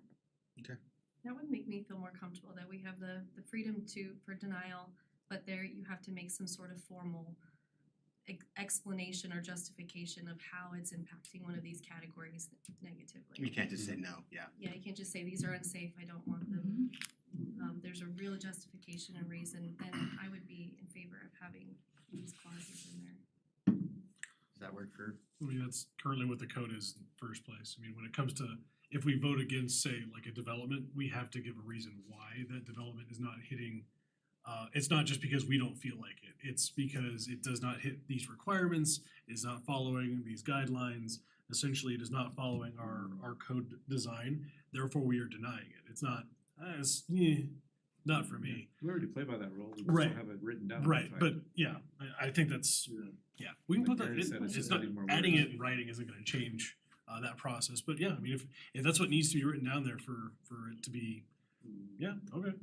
It doesn't change the letter of the stuff up top, just be specific in denials of like, I'm scared about public health. What about it? Where is this falling short? That's essentially what the call out is, if we're voting against it because of this has not been satisfactorily mitigated to our contentment, or whatever we wanna call it. So, And I do think in some of those, like talking about the planning process, there's wiggle room in that, and I don't feel like it gets abused. Now, there could be bad actors in the future, we can't prevent, but to, you know, No. there's wording like in the neighborhood master plan process, I think like must be desirable or something like that, Right. or something like that, and it's like, okay, well, I don't think that's been used recently to Right. deny anything, so, yeah. So if we could, are we all okay with that, just kind of adding a little bit of a modifier that, Yeah. for trustee Albrecht? Yeah. Clarifier. Clarifier, there we Yeah. go, there we go. Thank you. Got it, okay, Thank great. So the next point is actually pretty related, and perhaps the discussion would be related too, but I thought I would bring it up anyway because it's at a separate part of the code as currently written, or I should say the draft. And this part of the draft, it's right at the introduction. And you'll see the text that's highlighted in the red says the town will deny applications where the proposed oil and gas operations cannot be conducted in a manner that protects and minimizes adverse impacts to public health, safety, welfare, environment, and wildlife. Versus the black text at the bottom, again, just comes from Erie, where it says more along the lines of the check-a-box type of language. Short and sweet. It's very short and sweet. But it doesn't give, that language doesn't give the kind of discretion that the language in red does. So, perhaps you might have the same thoughts about it, but I thought it was still worthwhile to bring it up in this context. I mean, if anything, the upper text kind of is a better.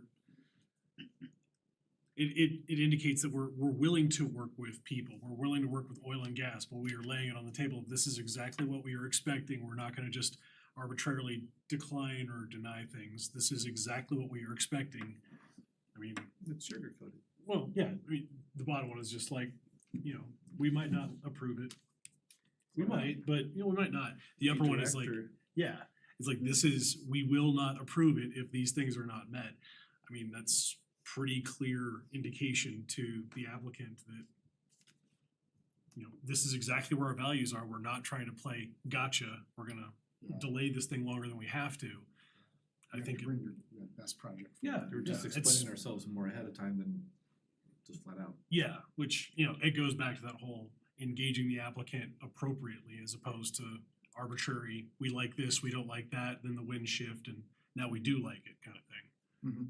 Would changing in the red, so in the black it says the town will approve them only in locations and in a manner, et cetera, and then in the red it says the town will deny applications. Would it be, I guess, the spirit of compromise or the spirit of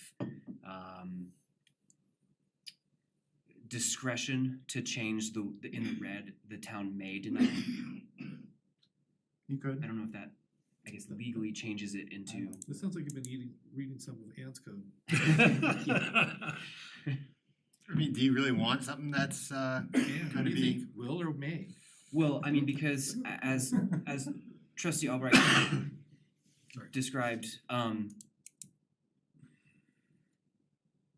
the will adds a certainty, whereas the may adds it, I think, gives it more of the understanding that the board has discretion, but it doesn't have a necessity to deny in most cases.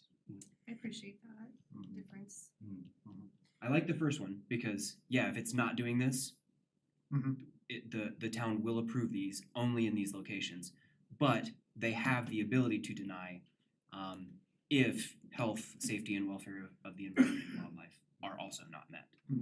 If Attorney Smith allows it, I would be supportive of changing will to may. Yeah. I mean, I think what the will allows you to do, right, is to say that as mitigated. If you can, if it can't be mitigated, then you get the will deny, Okay. right? So the point is that you have that as sort of the backstop. Okay. The notion being that all these other things, you know, these impacts, can be mitigated in many cases, right? And if they can be mitigated, then that really is a may. It's gonna function as a may. Okay. But I think by preserving the ability to have that certainty of a will Yeah. deny, you've communicated that this applicant needs to come in and show that these impacts have been mitigated. Yep. Okay. There really aren't any left. So, I mean, I would kind of counsel toward the certainty of the will, because it's sort of a last resort. And it's your ultimate backstop if there can't be mitigation on those other adverse impacts. Okay, sure. I like that too. We all right with that? Okay.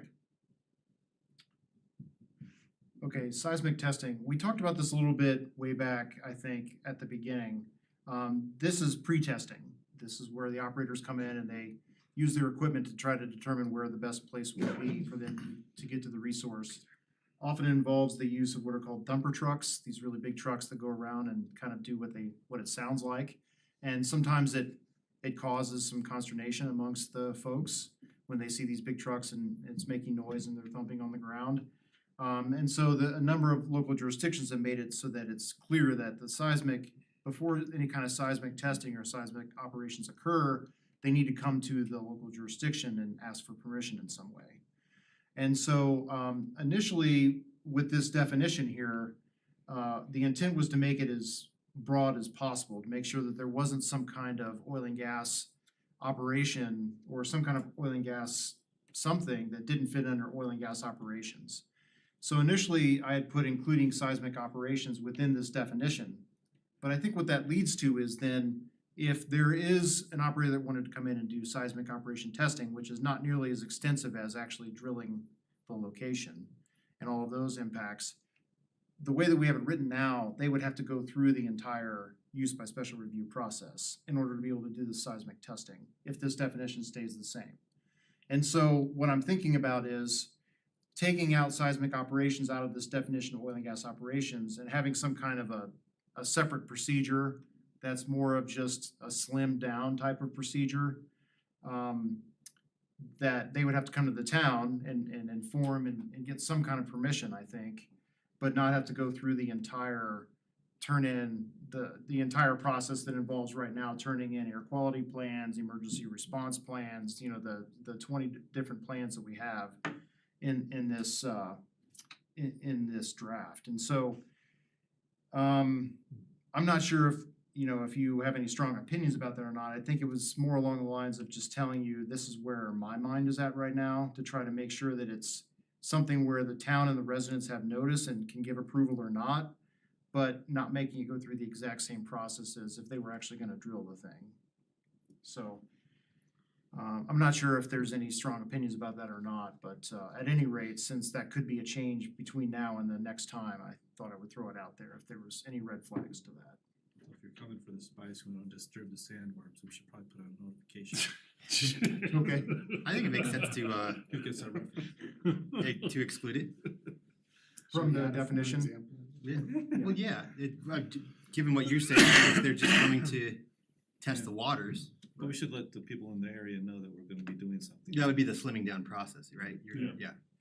There would need to be notification of at least the town and to get some kind of permission from the town, I would think. Yeah. That's what you Notify that's what we're doing. And then what about sending out like notifications, like when we do the 1,000-foot radius or whatever, notification of development plan or whatever? Would we wanna utilize something like that, or? What are you thinking for the slim down review? What would that look like? I don't know, Yeah. I'd wanna speak with staff to Yeah. get an idea of what you all do. Some kind of notification, but yeah. How does that do you guys have any feelings about removing that? So seismic operations would have its own more slimmed down process, I mean, it makes it, it's just, or keeping it in there, which would make even them Right. doing that go through the full thing. no, I hear, I think that's more reasonable because it's less impactful, but So like ungroup it so it's its own little thing? I think that would make the most, well, cause yeah, if they're just testing seismic, it doesn't have any of the other, They're not laying pipe, they're not Right. drilling, they're not. I mean, all that's just kind of temporary, it's not gonna. Could seismic cause any damage, like crack any sort of foundations or soil, or cause any sort of Mm. environmental reasons because they're out there thumping and pounding and possibly breaking something I mean, theoretically, like a drilling would? I've not heard of that happening, but that doesn't mean that it hasn't happened. Typically, I think I've not heard complaints about damage, although maybe that has happened, but the complaints that I've heard have been that there's this thing going on that nobody knew about. What the heck? There So- needs to be some notification and some kind of permission from the city. Do you think, besides just noticing the city, if we notified residents that would be affected in the area of the seismic activity, do you think that'd be too early and would probably cause too much alarm and controversy for the upcoming possibility, not definite possibility, but the possibility that there'd be wellheads being drilled in their area later on? You think it'd just be kinda like calling wolf too soon or something? I mean, I suppose there's that possibility. It depends on, you know, if people are, number one, paying attention, number two, if they care about that kind of thing. If they were inclined to not want development, I would imagine it would raise some concerns. Or would it open up those issues of like, oh, they came around, they thumped within a mile of my house and now I've got a crack in my foundation, it's because of them. Yeah, I was gonna ask, sorry to interrupt, trustee Hardy, I was gonna ask if it was separated, would there also be an inclusion of something like the people doing the seismic operations would be responsible for any damage, so that even if it's separated from the actual oil and gas process, they still understand that they're doing something that they're being held accountable for if there is damage or, I don't know, habitat loss of some kind of owl or something, you know? I would assume that would be part of the process through the town. I mean, normally if there's something that happens that the town gives permission for, the person that's given permission would assume the liability of damaging, I would think, but not knowing the other provisions, I couldn't tell you that for certain. What I could do is, and what I would do anyway, is go through some of the other jurisdictions and study it a lot closer about what they do and get some ideas there and see what works for them and what doesn't. Certainly also I could talk to some of the other jurisdictions and ask if they've had complaints about any kind of damage from these things. So that could be on the to-do list before coming back with revised language for sure. And regardless of damage, I still think proper noticing to residents is always a good thing.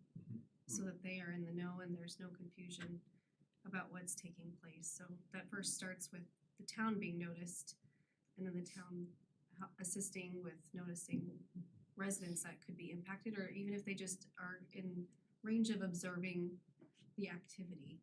I think it's good to let them know what's going on. That's my opinion. Okay. It sounds like we're okay with separating it out, but has it, after investigation, if it works out, there'd still be a pretty. It's unattached. Yeah, where there'd be a lot of notice going on. Right. Yeah. Permission from the town and notice seem to be elements that you are in favor of. Okay. All right, next, fines for violations. So your current section 30-5-101 allows for fines for noncompliance up to $2,650 per violation per day. State law allows for up to $15,000 per violation per day, and there's a number of local jurisdictions that have a higher fine maximum than $2,650. That doesn't mean, of course, that the maximum is always imposed, but it just allows discretion to impose a much higher fine amount and hopefully create that kind of deterrence that would be necessary to not violate in the first place. However, there have been comments before from the board about how you would like us to try to cross-reference the existing code as much as possible. And so easily, with the fines, we could easily just cross-reference 35-101 and say the fining authority is the same as already exists within the town. Or you could go higher and go up at least, you know, at some level, but perhaps as high as what the state would allow, because the state allows up to $15,000 per violation per day in the state law. So that again is really up to you all how you would want to do it. I guess the main way to describe it would be consistency versus flexibility. Consistency being that it's already in law, so we're just cross-referencing. Flexibility would be that the town has discretion to fine more for any potential violations. Do you see, in your experience, I mean, I'm guessing some of these guys have some money, that they're doing some math in their head saying, we'll lose more money. We might as well just violate this because we only have to pay the town $2,000 versus we're losing $5,000 by not doing it type thing.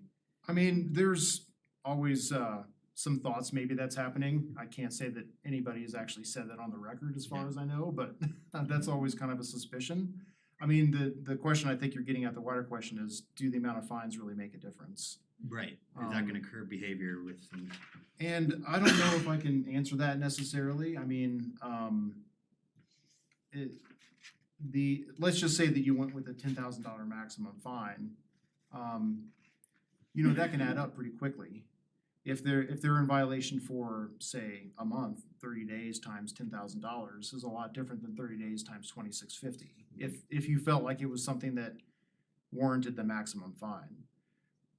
I will say with the state as well as far as I know from the local jurisdictions that have higher fines, they hardly ever go to the maximum. I mean, the only time that the state's gone to the, not the only time, but one of the only times the state's gone to the maximum was with the Firestone explosion that happened about 5 or 6 years ago. Yep. And they did the max on that, and you know, clearly there's a reason why.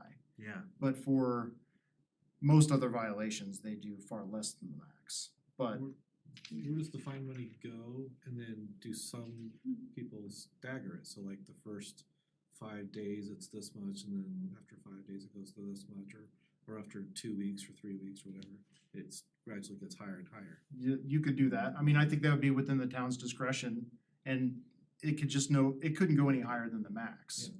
But it could be, okay, day 1 is 1,000, day 2 is 2,000, day 3 is 3,000. I mean, I think that would be within the town's discretion.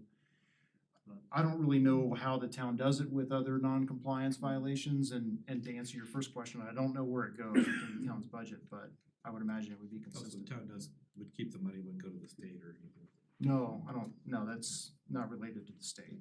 We wouldn't necessarily need to document a tiered structure, we could just have a high ceiling and then Yeah, it could be implemented, choose. and we could choose to We'll implement choose, it. well, for now, it's $2,500, if you don't fix it in 7 days, it will go to 5.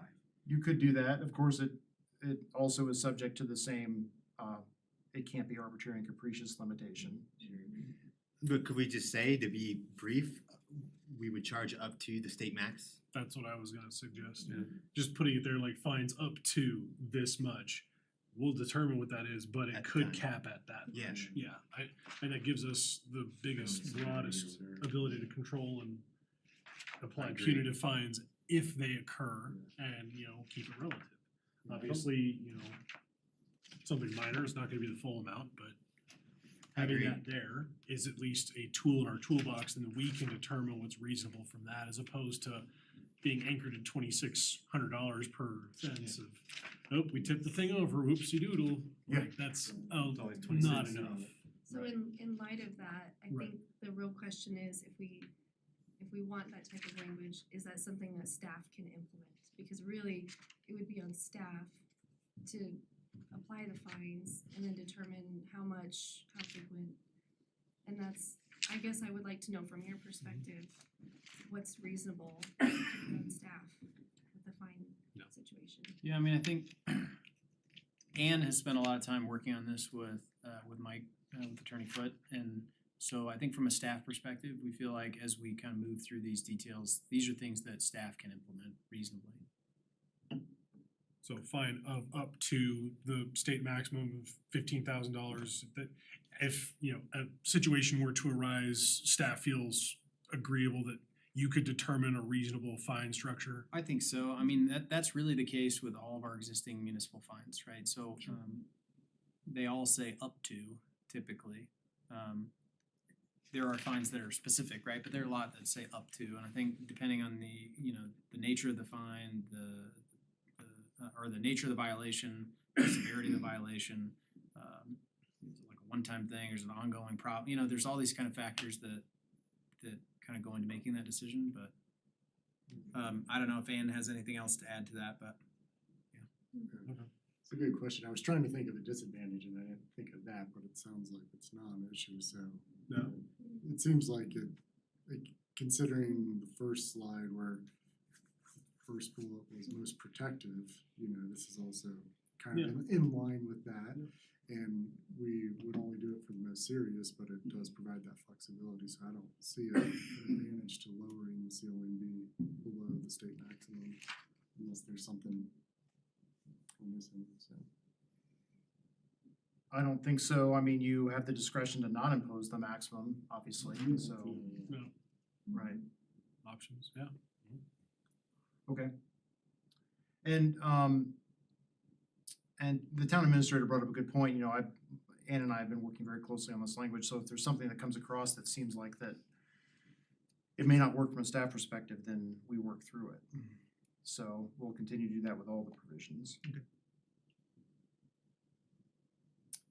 Okay, pre-existing facilities. This is something where we have gone a little bit back and forth. This map that I have on the left side of the slide is a map that I presented to you all, I think maybe in our first presentation, but that seems like that was eons ago. So I had to try to search my memory for it because I had thought that we had established that there were some pre-existing facilities within the town limits, but if you can see this map, to the extent you can see it, the red dots represent pre-existing facilities.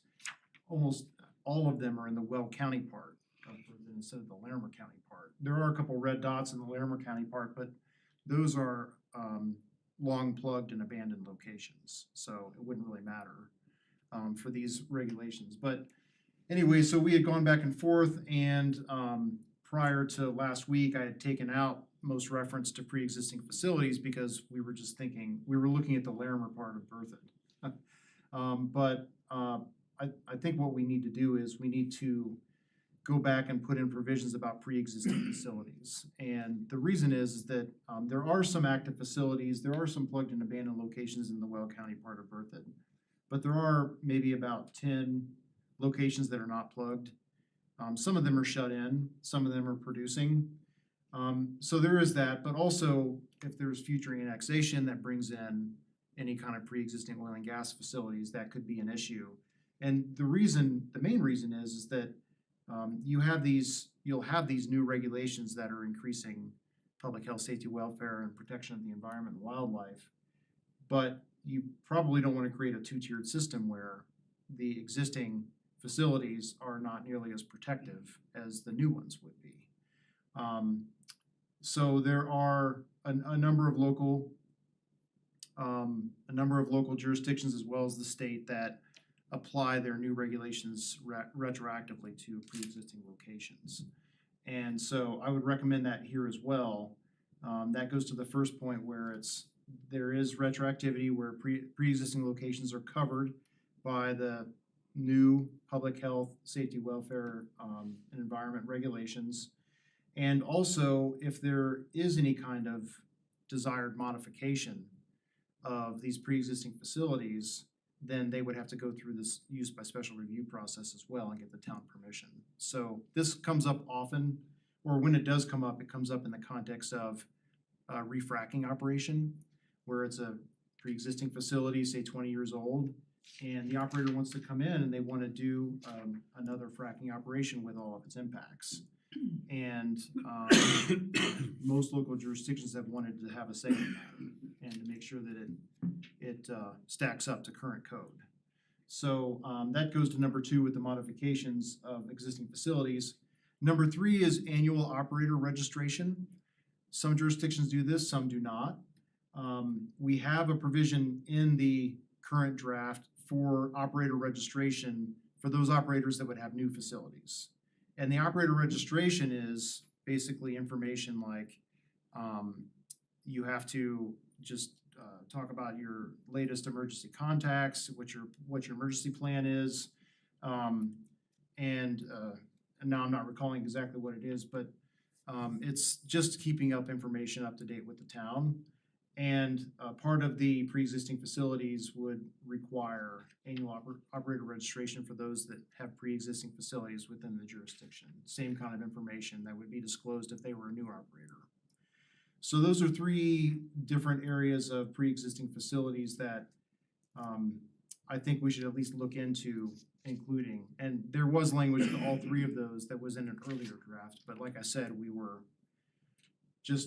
had kind of overlooked the Weld County part of Berthoud when it comes to the pre-existing locations, and so I'm glad we caught it though before we ended up finalizing it. So I guess I would open it up to any kind of questions or discussion about the pre-existing facilities.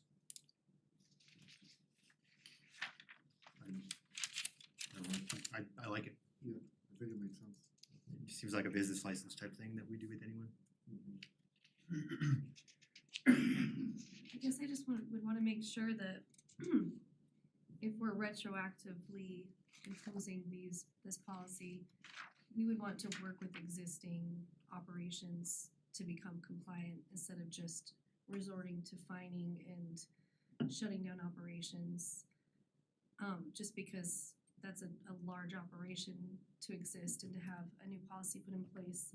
I'd rather see us work with them to make them compliant instead of just having some sort of disciplinary action without opportunity. Does that make sense? Yeah.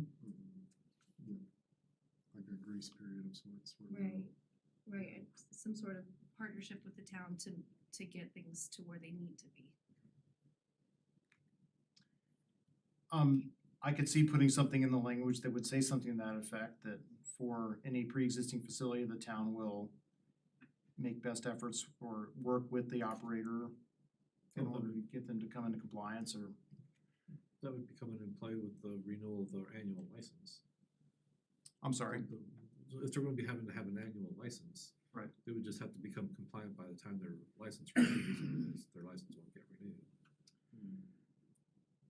Right, well, so the registration that's used in some jurisdictions is not a license to operate per se, it's just basically it's a registration, like, here's our information.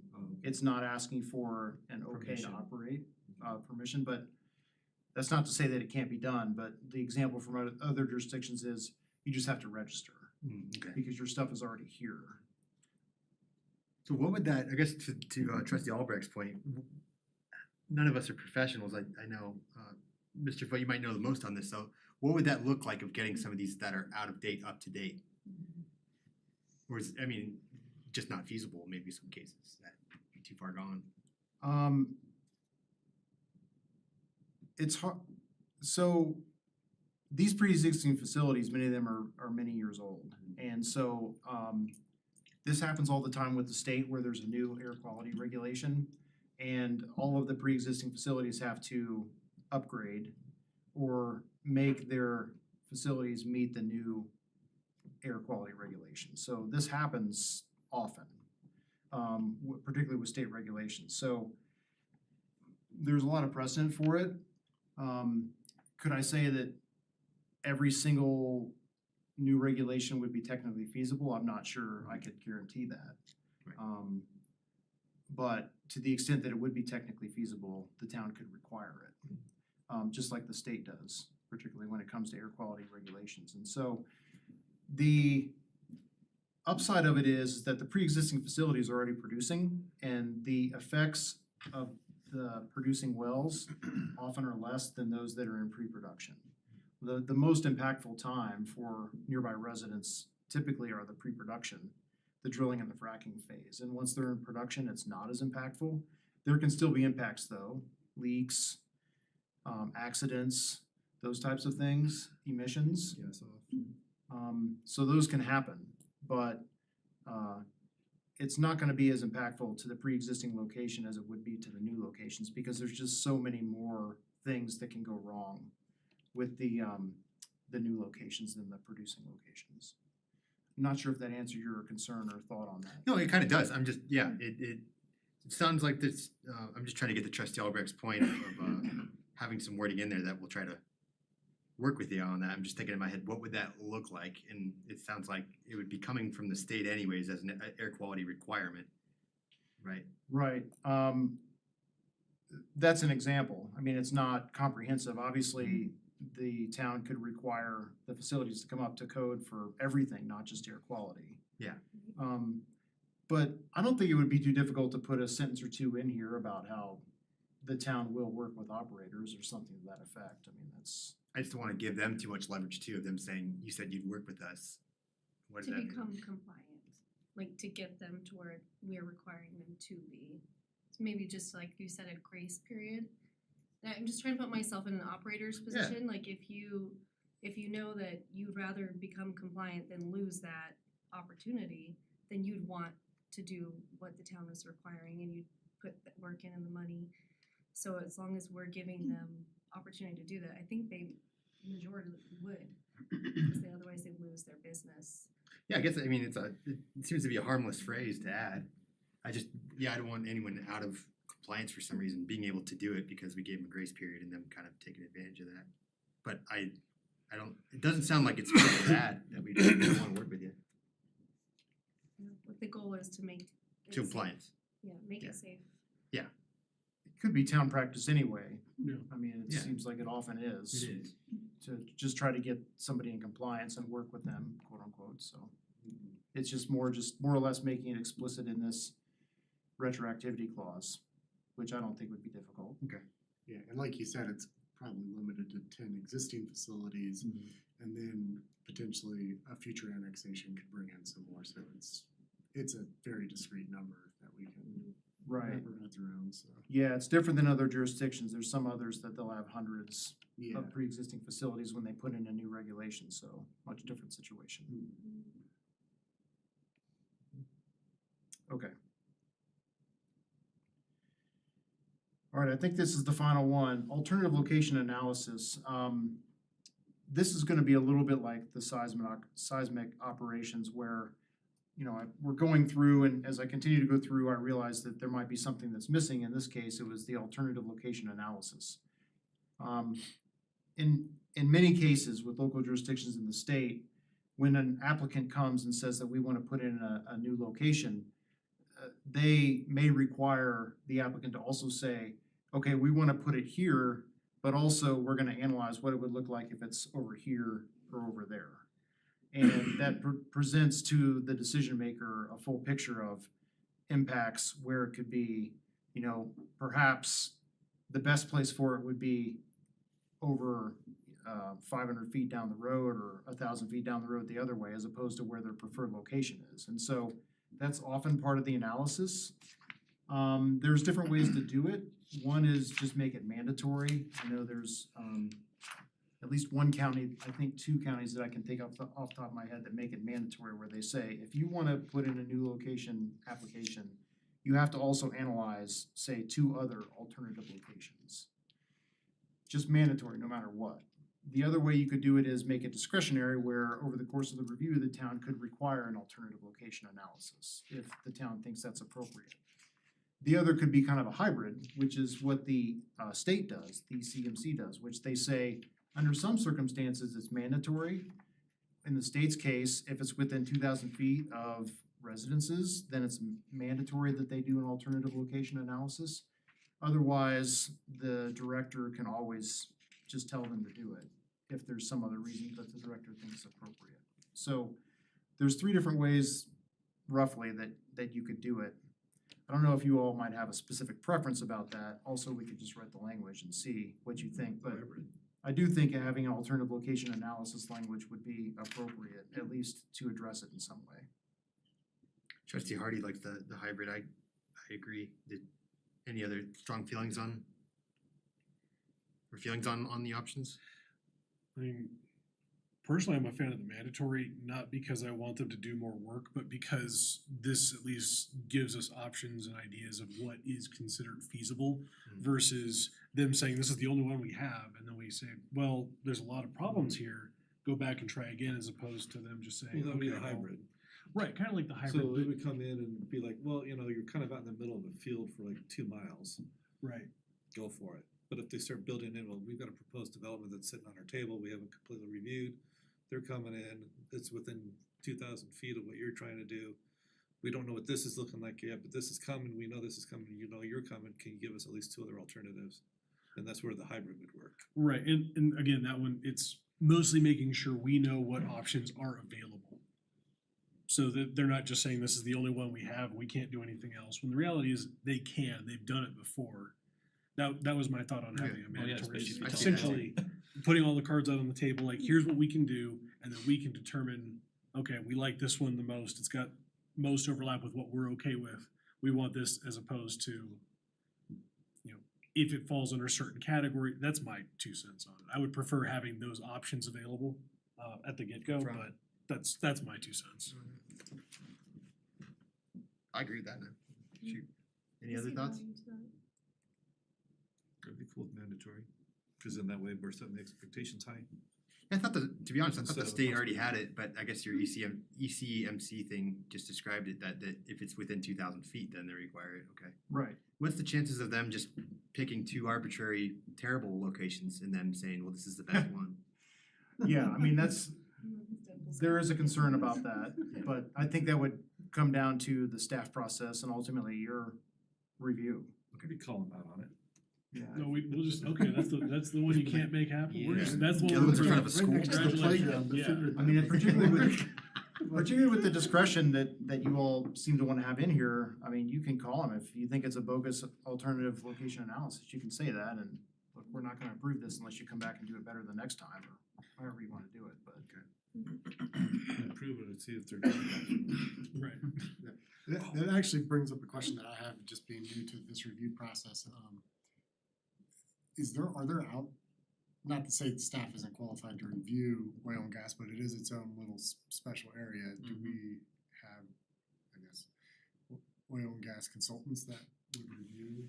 We don't have any currently, but yes, we would expect that in most cases, we'd be relying on consultant support to review some of the more technical kind of aspects of we're good at reviewing land use applications sure. and dealing with things like light, noise, and traffic, but we would rely on consultant help for a lot of these.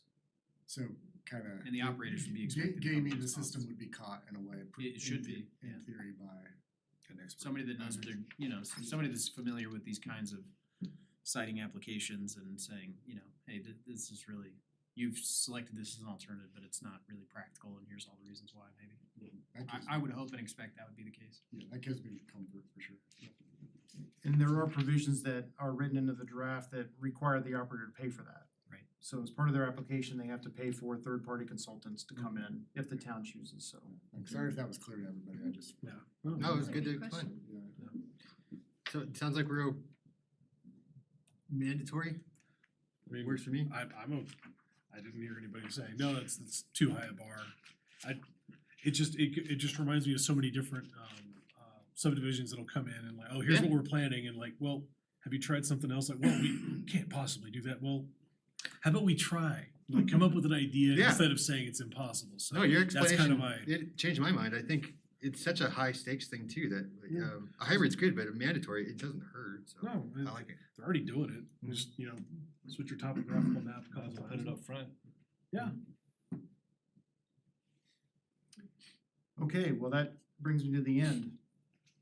But I'm not sure if there's any other questions, comments, thoughts. Where we go from here, I think will be, of course, there's a little more work that needs to be done.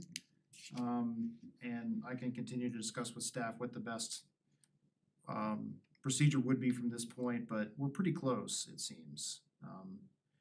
Maybe one or two more drafts, and we should be able to get there so that you all can make a final consideration of it. Awesome. Outstanding. Yeah, I don't have any questions. Trustee Ayers? Yeah, I have a question.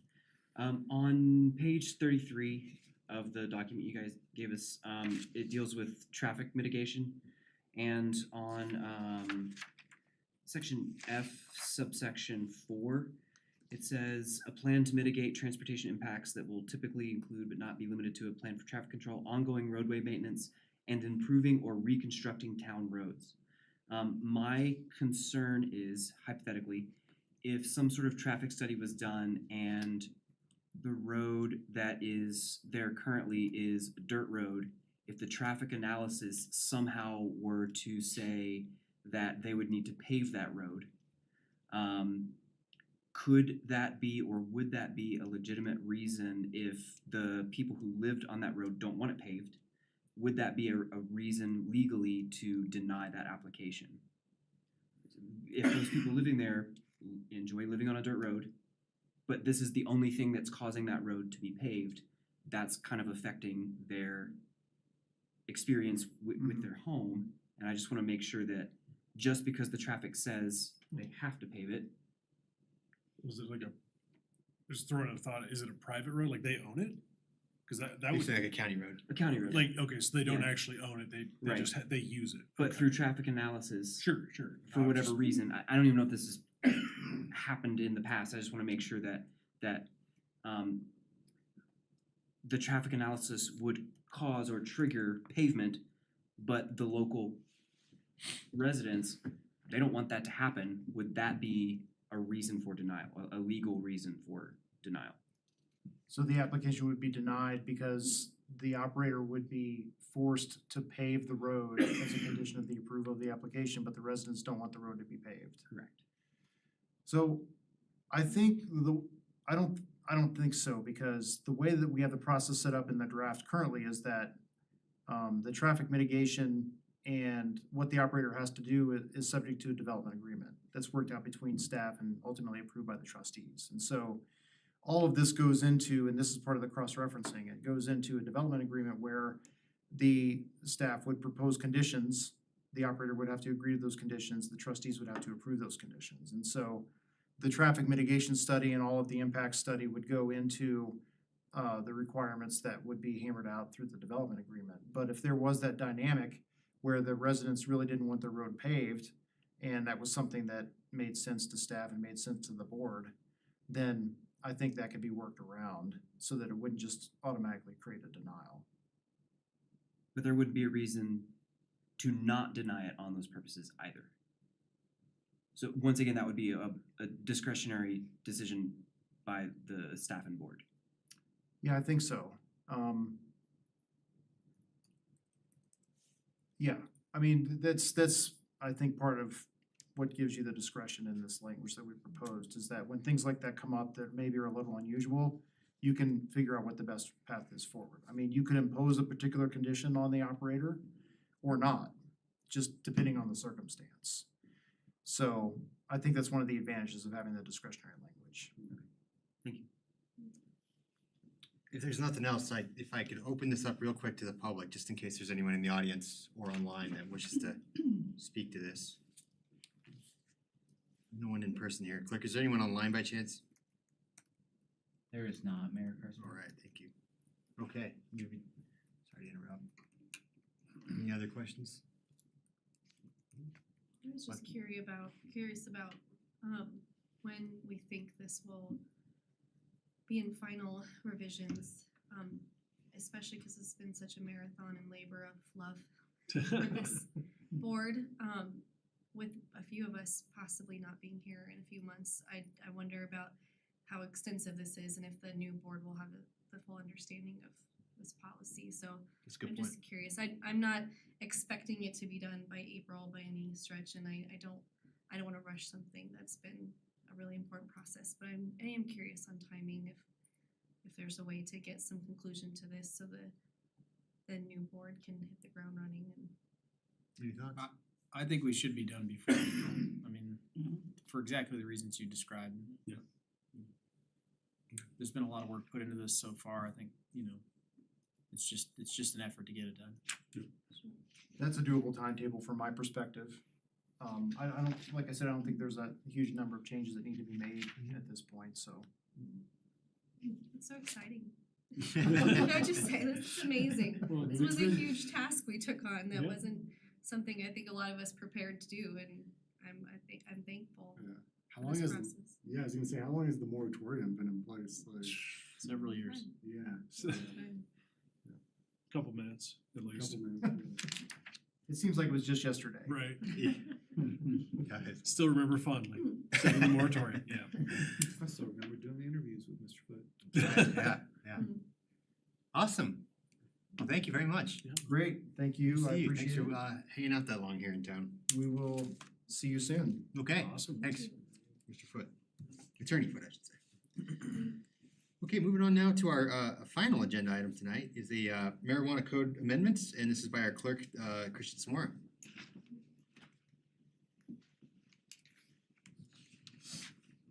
Good evening, Mayor Carsbeck and trustees. Happy New Year. You too. The next item on the agenda is a bit of a continuation of some code cleanups that we have been working on, mostly by our Community Development Director, Ann Johnson. This is regarding marijuana, the marijuana regulations in chapters 13 as well as 30 of the Berthoud Municipal Code.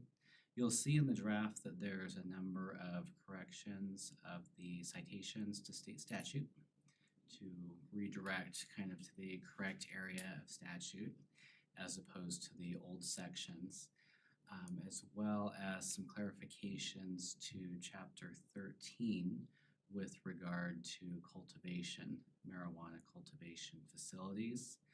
Previously, and well, really currently, in the code, it is only permitted to have the medical marijuana in the cultivation and sold in medical marijuana facilities.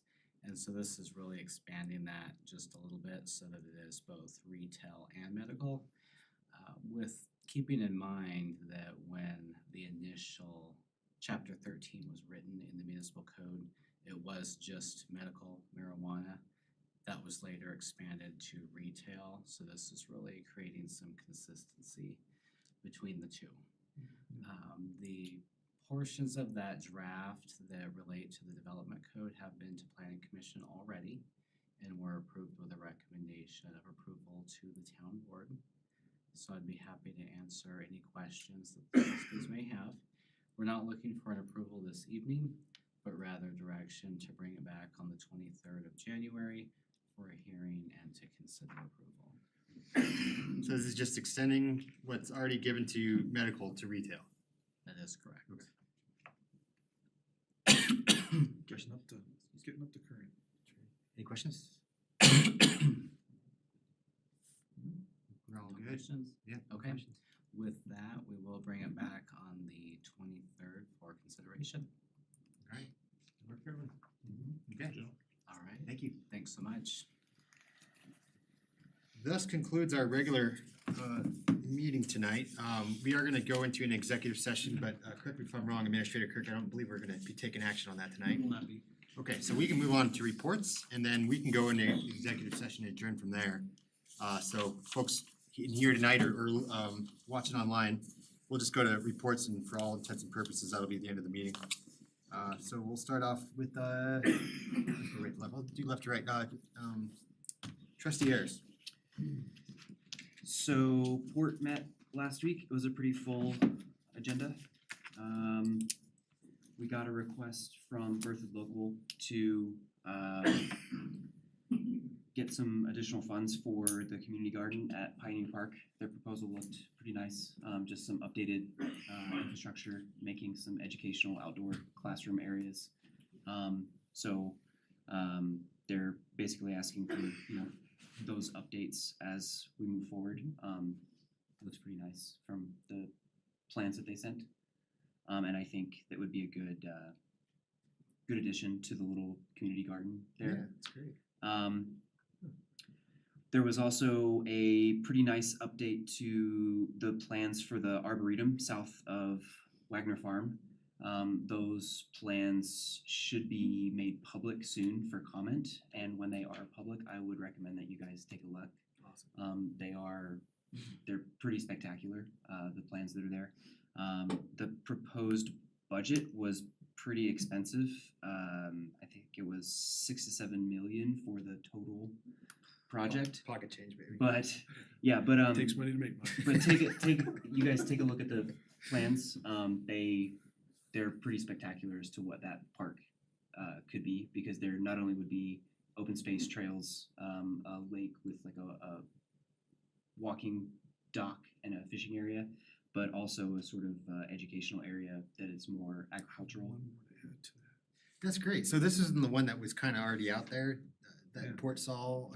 It's a updated version of that. It's So more we had the original descriptive? kind of plan view Mhm. and we had some Fun. 3D renderings made so that you could really see it good. Mhm. And there's been, it's been out on Facebook for a few days and we've created a survey, got like literally hundreds of responses. Really almost exclusively positive, maybe 1 or 2% of, I wouldn't say negative. Oftentimes somebody complaining about something that has nothing to do with your Yeah, Arboretum. just talk about their trash collection or Yeah, something. that kind of stuff, but it's been very well received and I think Oh, it's that's been, awesome. I think it's been seen by 57,000 people or something No crazy like way, that. that's amazing. We've had thousands of people click through the link to the survey and it's gotten an enormous amount of public feedback. So it'll be, okay, Yeah. is that, so that's coming to us, or we can just find it right now? It is going to come to you, so we wanted to bring it to you after we got all this public feedback. Yeah. So it's been to the port a couple times. Now we're getting all this public feedback through the survey process, and we'll bring all of that to you to look at together But we can find it right now on the town Facebook. on the town's Facebook page. Yeah, the 3D renderings are pretty They're spectacular. pretty Those awesome, are- yeah. Those are nice. I was driving by Lake Loveland and it made me think of this. The town of Berthoud was founded by Captain Berthoud, who's a railroad engineer, not engineer. Have we thought about putting like a little riding train in Wagner Park? We actually have talked about, like a little park train maybe. That's not in the Arboretum plans, but. That'd be so cool though. But it I'll would be pretty volunteer, I fun. wanna drive it. That would be really fun. Yeah. Put your hat on. I've got my engineer hat, Yeah, I'm so ready I to need go. something to do in retirement. Operate that all day. It's just a block from my house. 30-year plan. Cool. So it's not such a far-fetched idea to have a nice little train ride over there to go run. No. We can't get the real train, I was gonna we'll make our own. This town's gonna make our own stops. That's right. If we can't get a front range passenger rail, we'll just have our own train at the park. That's what we put the money on. Make our Cool, own. that's cool. Make our own Las Vegas. That's right. Port got an update on the town park playground. That's looking pretty nice as well. It was some of the inclusivity features were lessened a little bit for two reasons. One, to make space for just a more for more play features, I guess is the term. And I think another issue was that the park in Fickle that's going up is also going to be inclusive. Pioneer? No, the new one in Fickle that's gonna be inclusive. Right next to Pioneer. With all of the ramped in that community area. Yeah, Fickle's the one on Main Street. What did I say? Did I say Fickle? I meant Yeah. Farmstead. Farmstead. Yeah. Right next to Pioneer. Okay. Right. I knew what he was talking about, and I was like, no, it's over there in Farmstead. Anyway. Upcoming will be more updates on the Jaskowski property, hopefully. Yes. Soon, once Colorado Open Lands gets back to everyone. There's gonna be proposals sent before port on some ideas for Newell Farm and the Rookery. Those are all coming up this year. There was some not concerns. Or actually, Administrator Kirk, please correct me if I'm wrong. There's been talks about adding a speed bump and extra signage at the bike park. That's correct. Okay. Because there's been some complaints from people going in. We do intend to add some of the flashing radar signs over there on Meadowlark, and then if that doesn't help with the the speeders through there, then we might look at speed bumps. We don't have any speed bumps in town, and we've avoided them intentionally. But we'll try other measures first. I think that might be dips. Yeah, reverse bumps. Yeah, those are. It almost is a special circumstance It because is. I've been going there so much, and I hate to say this, I find myself pushing the limit, and it's not because I'm intending to. It's just I think I don't know if part of it's it is excitement or what, but when you guys did have the flashing lights, it did work. I think sometimes it's just people need that reminder. Part of it is that stretch of Meadowlark, especially once you get to kind of the Gateway Park subdivision, it gets really wide. And really wide streets just encourage Wide higher open. speeds. Yeah. And so I think it's just a combination of factors, but I do think that the flashing speed limit signs will really help. Most people, when they are alerted to the fact, oh shoot, Yeah. I'm going 42 and I'm supposed to be going 35. That's what would get me is when they were originally there, Yeah. and I was like, oh yeah, whoops. And we did mount some of those permanently in some other spots in town, you may have noticed. Those are up and out. And we've talked about adding them on Meadowlark, and staff's working on getting that done. Another question that came up about the bike park was a couple meetings ago, someone asked about shade structures and or trees. Is there a plan to put those up there in the future? It was my understanding that those were gonna kind of be added to the greater park infrastructure once. That's true. We did add some trees to the parking area. If you've been to the bike park lately, we actually had some 20-foot tall Fat Albert spruces installed from a local tree supplier, and so we did that on the south side of the parking lot to provide a little bit of screen to for the neighboring residents. And but we haven't installed any trees at the bike park itself, so those down by the parking lot. We do have money budgeted to do a shade structure this year, and that would likely go just north of the kids track, kind of that where the Colorado tunnel is and the little mountains you ride under, and so we've got some space there for a little bit of future expansion, but also shade structure. Okay. Because of weather and some other things, pickleball completion has been delayed. No. I know. God. The ETA for the final surfacing of it's open, but it's not the nice smooth court surface. As far as I understand it, the ETA for that is sometime in the spring. Okay. But people Next couple can go months. outside and play. It's Just not the top nice, notch. Okay. the nice top. You have to have surface. several days of plus 50-degree temperatures in a row, including nighttime temperatures, so it may be kind of late spring by the time we get. Is the lighting functional and all that? But we didn't install lighting at the pickleball courts. Oh, We okay. installed some safety lighting, but if you, actually Trustee Kurtz, you weren't on. You wasn't here. You weren't at the It was a time. budget issue. Yeah, one of the cost cutting measures we made was taking the lights out. Oh, So okay. we did install the wiring, those can be installed in the future, but the Gotcha. specialties, sport court lighting was very expensive. Gotcha. We just expect you to have a flashlight in one hand. Yeah. Glow, Yeah, it's a glow special ball. pickleball handles. Glow, The glow flashlight's built pickle. That's all I had. That was great.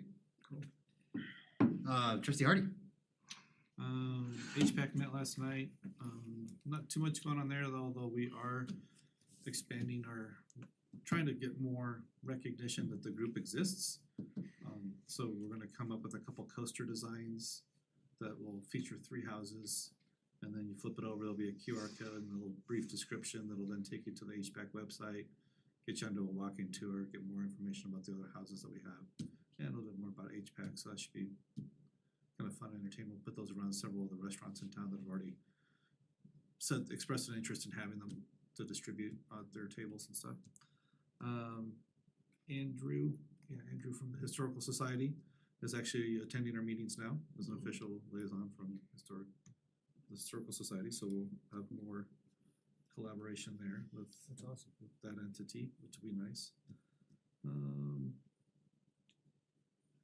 I think that is it, besides my train idea for the park. Good one. I love it. Thank you. Trustee Kurtz? No updates from me, just happy new year. to Yeah, everybody. likewise. Trustee Albrecht?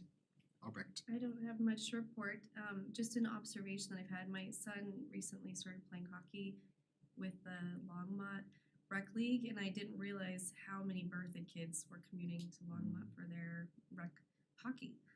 And so I didn't know that was such a big deal until there's carpools going to get kids to Longmont several times a week for outdoor hockey. So if there's ever an opportunity to put in an outdoor rink, you have a lot of happy kids. Oh, yeah. This is not like a roller, this is like legit ice rink? Ice hockey. It's ice. Okay. Yeah, it's ice hockey. They have a really nice pavilion in Longmont. I didn't even know Can we just it use existed. Roberts Lake? And they also rent it out for parties and ice skating rental too, which is kind of neat. I didn't even know Longmont had one. That's cool. Yeah, I didn't either. I thought it was just Fort Collins. Is it Some towns will Roosevelt Park? take their, What's that? I was just saying, is it Roosevelt Park? Is that where it is, or? Maybe, I don't know. Oh, downtown? Yeah, it's yeah, it's that close to downtown. structure. Yeah. I think that's what it's called. Yeah. My kids went there ice Bus skating. stops. off I've seen some places Section, that make so. a hockey rink and it doubles as rollerball in the summer and ice In the hockey winter you flood it? Yeah. Yeah. That's good. Well, they'll lay down like a plastic thing too, so it doesn't have to always be ice. You can still skate on it. Doesn't Pioneer have that? I was gonna say Pioneer You has just that, flood it. kind of. Well, if pickleball ever loses its fad status, There you go. can repurpose the I hope park. Herb is Yeah. listening right now. If is the word. If was the operational word. That's all that I have. Started a hockey controversy. That's awesome. Bring Okay, it on. cool. Mayor Pro Tem. Youth advisory is meeting tomorrow morning. Kind of figure out what they want to do for the year. No other updates there other than my standard issue railroad questions of Spartan Crossing and Mountain Crossing and all that good stuff.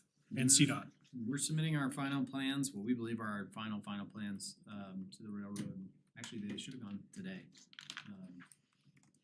from our design consultants, so for the Spartan Avenue crossing, so we're getting really close there. I think I mentioned we've got an attorney from, I'm gonna draw a blank on the. Kissinger and Feldman. Kissinger and Feldman, thank you, who specializes in, railroad agreements and the PC process, helping us get through that. So I think there is still a reasonable chance we can start construction this year. I think we've worked out all the details with BNSF. There's no pushback at this point on any of the specifics of our plans. They've already provided us with construction estimates for their portions. They build the signals. So I think we're making really good progress on that. And then on the Mountain Avenue side, Keith Noel, our Public Works Operations Manager, just told me that he gave me a brief update. I'd get the specifics all wrong, but they are actually making legitimate progress towards getting that work constructed early this spring. Okay, yeah, it was last I heard. I was just making sure it hadn't fallen off, cause new calendar, we don't remember anything. And as I understand it, I think they're planning to actually flatten out the crossing a little bit. Good. So it won't be quite so steep on either end also. Cool. I guess the only other question, I know CDOT, as you're 287 heading south on Berthoud Parkway, so as you're turning left, that left-hand turn arrow that needs to live over there, I'm sure CDOT knows about it. Yep. Is there any way we could, again, potentially remind them that this I will is remind them again. Okay, an obligation that when the sun is setting over the spring and then over the late summer, It's very you hard to literally see get that like left turn. Yeah, sunburnt in your retinas trying to see if you can turn left legally, so agree completely. Yep. that's all I have. Awesome. Really no updates, just wanna shout out to our town administrator. Today we had a meeting with the city of Longmont who wanted to talk with us about our rail stop and honestly just try and help us out. That's kind of what I came away with, that they just really cared and trying to brainstorm some ideas.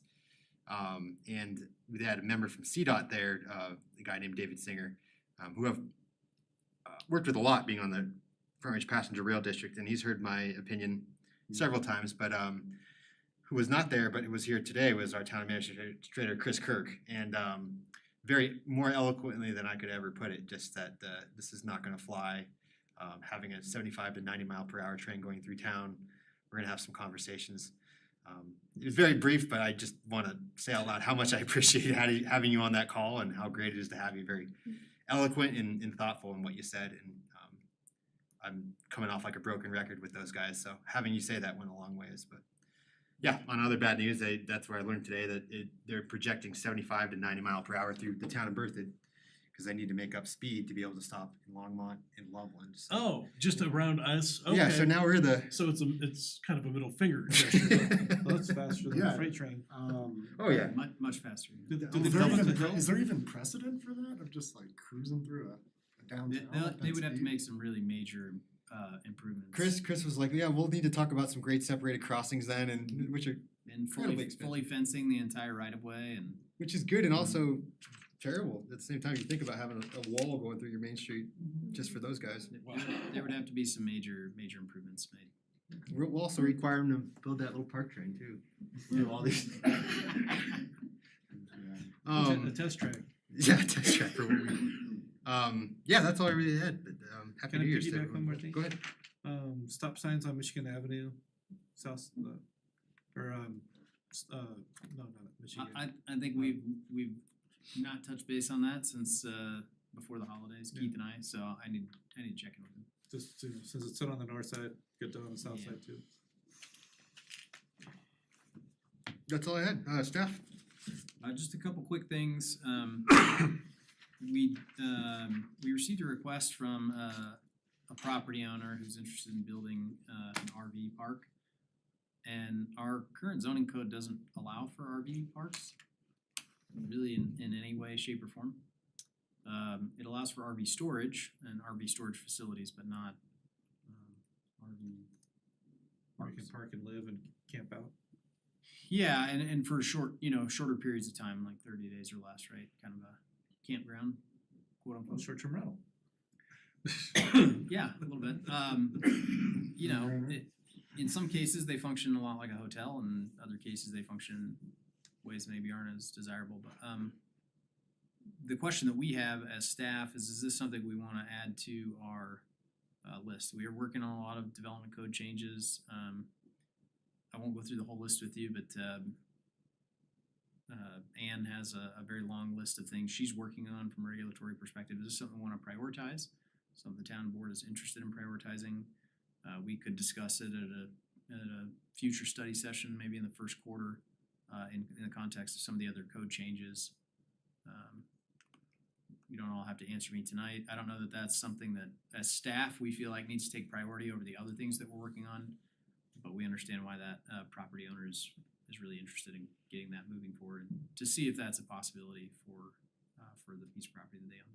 How would it fit into like a short-term rental clause? Could that be an extra paragraph? It would have to be, like a completely new section of the code regulating those, kind of that very specific use. It wouldn't be done under something like a short-term rental.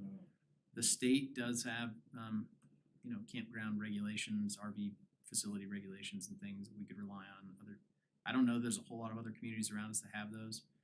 They're often more of kind of a rural county kind of land use than they might be in a municipality, but. Didn't the Love's Truck Stop have something proposed like that in their whole master plan? I don't know if it was ever proposed, but it's certainly been discussed in that I area. remember looking at their big plan, they had like the truck repair, the truck stop, I think they the had a hotel plan. and campgrounds down by the river. And there's only a handful of places where I think it would even be reasonable to consider putting one, and adjacent to the river out by the freeway may not be a bad place for one, I don't know. There's a lot of issues associated with flooding and those kinds of things. The property owner is in that area and that's interested in kind of seeing if this is something we can add to our list.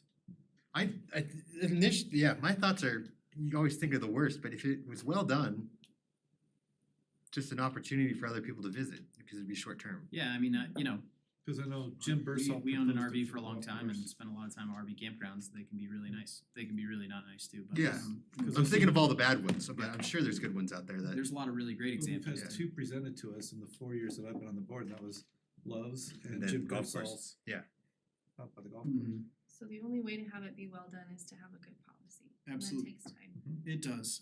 That's one of those things, I think, as we know, when you create new kind of regulatory policy, especially when it relates to land use, there's a lot of specifics that have to be dealt with. And so is this something the board wants to add to the list in the short term, to make a priority? Wait, we'd have to bump something off, right? This person is in a pinch, like, I can they think, just I don't wait? know that there's, I think they wanna actively market the property, they wanna work on a development, Well- including, potentially an RV park, but I don't know that it needs to happen tomorrow. So perhaps in the context of kind of development code changes generally, we'll bring this to you as well. In general, associated with the rest of the things that we're working on, rather than maybe, we can kind of squeeze it into some of the other stuff we're doing, rather than kind of make a special process independent of. Does that make sense? Yeah, cause I mean, more people are doing RVs, more people are doing the tiny homes. Van life. And so having a scenario that could accommodate something like that would be interesting. I don't think it makes sense to squeeze it into all the other things you're doing for one situation. No. Unless it was an exceptional product that you saw an opportunity for, I'm sure you would let us know and we could work on creating something quicker, but if it's kind of a one-off situation, I'd rather take the time to make the policy well done. Are we having an affordable housing study session anytime soon? Cause that would be a good topic to put into that. Well, it's different. This is a 30-day or less. Yeah, this is more of Would be like, short term, but maybe this is a transient hospitality kind of. Yeah, it's like people idea. coming through. it's not the one way out west of town, is it? No. Our code does allow already in the R5 zone for like,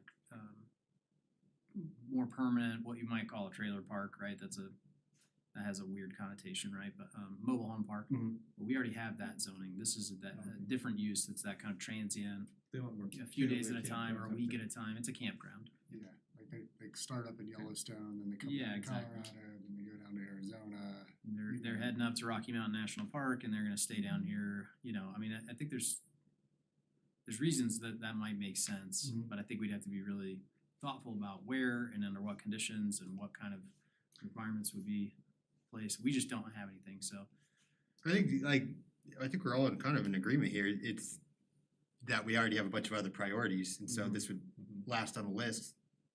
I And think if we that's a- can, and I think maybe when we have our study session at the end of this month, we'll maybe we can take a little bit of time to go through that list and show you where that fits. Yeah. Cause the list is long, there's a lot to do. Yeah. And maybe that'd be the easiest thing to do. We can discuss it in a little more detail on the 30th. Yeah, and I guess I'm always interested in how much, like, are they asking us to do the work so that they can do work, or do they have a concept? You know what I mean? Like, Yeah. that- And I think it's much that way. They're asking us to do work so that they can do work. I wouldn't wanna invest a lot of time and energy putting something together when the town doesn't even allow that as a land use Yeah. currently. Kind of catch-22 thing. So. Yep. So there's that. Thank you for that feedback. That's helpful. Just a couple other quick notes. Our public works crew's starting to send out notices in the areas where we'll be doing sidewalk work, letting homeowners know about our new sidewalk cost share for Flagstone and for concrete sidewalks. So they're kind of getting geared up for that. If you live in that area, you may get a notice letting you know that that's coming, what our program looks like. But also that if your sidewalk is in bad shape, that you need to upgrade it, and we can help you do that this year. And then we did get a mow down pollution grant, thanks to the mayor for hooking us up with that and connecting us with that program. And so staff will be buying electric mowers that they're actually pretty excited about. They seem like really good quality. They went to a demo day down in Denver and scoped out all that equipment. Some handheld battery operated equipment and some other stuff we'll be getting through that mow down pollution grant, so. And by the way, at Home Depot right now, because of the new state grant, all their electric powered snow blowers and lawnmowers are 30% off. Wow. Got that news Nice. yesterday. So. Wow. Very cool. And if you're looking for flagstone work, I just forgot their name now. Graham Ditch. The one over on 617 6th Street. Yeah. He's No, leaving for the across Marine the Corps street. though. That contractor's been approved multiple times now for the flagstone work that he's done, so since the town won't refer people, I'll refer them. Sorry, had one, the trail connection between, Hammond Farm and, going down to Vantage. Yes, Any updates? I know that was like an environmental study we're waiting for. we'll be building that this year. Okay. All We'll be right. building it this summer. Building it. We should be constructing it this summer. The Gage family. The Gage, that was that 617 6. Oh, the flagstone, gotcha. And then trustee Ayers, you sent over some questions about trails. I could just answer those and send them back to you guys. Okay, thank you. About That's the awesome. South Berthoud Trail Loop. Really, that grant, I mean, I did very little on that except for, anyway, it's cool Alerted us because to its availability and it's cool because one of the only dealerships is in Berthoud, so we're kind of helping out our own. we are buying them there, so Yeah. that's good. That was a good price. Can I do a plug for Pretty- Lexi pretty too, crazy. to get in your RSVPs for the town holiday? Yeah. Thank you. You're welcome. I don't think I've RSVP'd, so I'm one of them. but- I think actually I have, but anyway, cool. Is that it? That's it for me, sorry, thank you. I have nothing, Your Honor. All right. There's nothing else. Let's, anyone wants to move us into that? Move to enter into executive session pursuant to Colorado Revised Statutes 24-6-4024EI to determine positions relative to matters that may be subject to negotiations, developing a strategy for negotiations, and instructing negotiators. Following details are provided. Potential property acquisition. Second. All right, Mayor Pro Tem has moved us into executive session. Trustee Ayers has seconded. Clerk, can we have a roll call vote? Trustee Hardy? Yes. Trustee Albrecht? Yes. Mayor Pro Tem Grace? Yes. Trustee Ayers? Yes. Trustee Kurtz? Yes. Mayor Parsnip? Yes, okay. Thank you. And have a great night, everyone. Thank you. Thanks. Calculator, man. I'll live here another year. Wow. It's kind of, it probably was here since the 80s. No one knows what to do with it. We just keep. What is this thing? Yeah, I don't know. Just leave it. Someone will pick it up. Mayor Parsnip? Yes, sir. I have a question about the train situation. And I've talked to the mayor about this, but in my line of work, folks have used local control, local powers such as like 1041 regulations. Very heavily vet. Is that an option? I don't think so with the railroad. Yeah, it's, yeah. that- Yeah. I mean, I know we would actually have to develop our own 1041 to implement something. Well, You guys don't think 1041 will work for the passenger rail? If that was true, Cause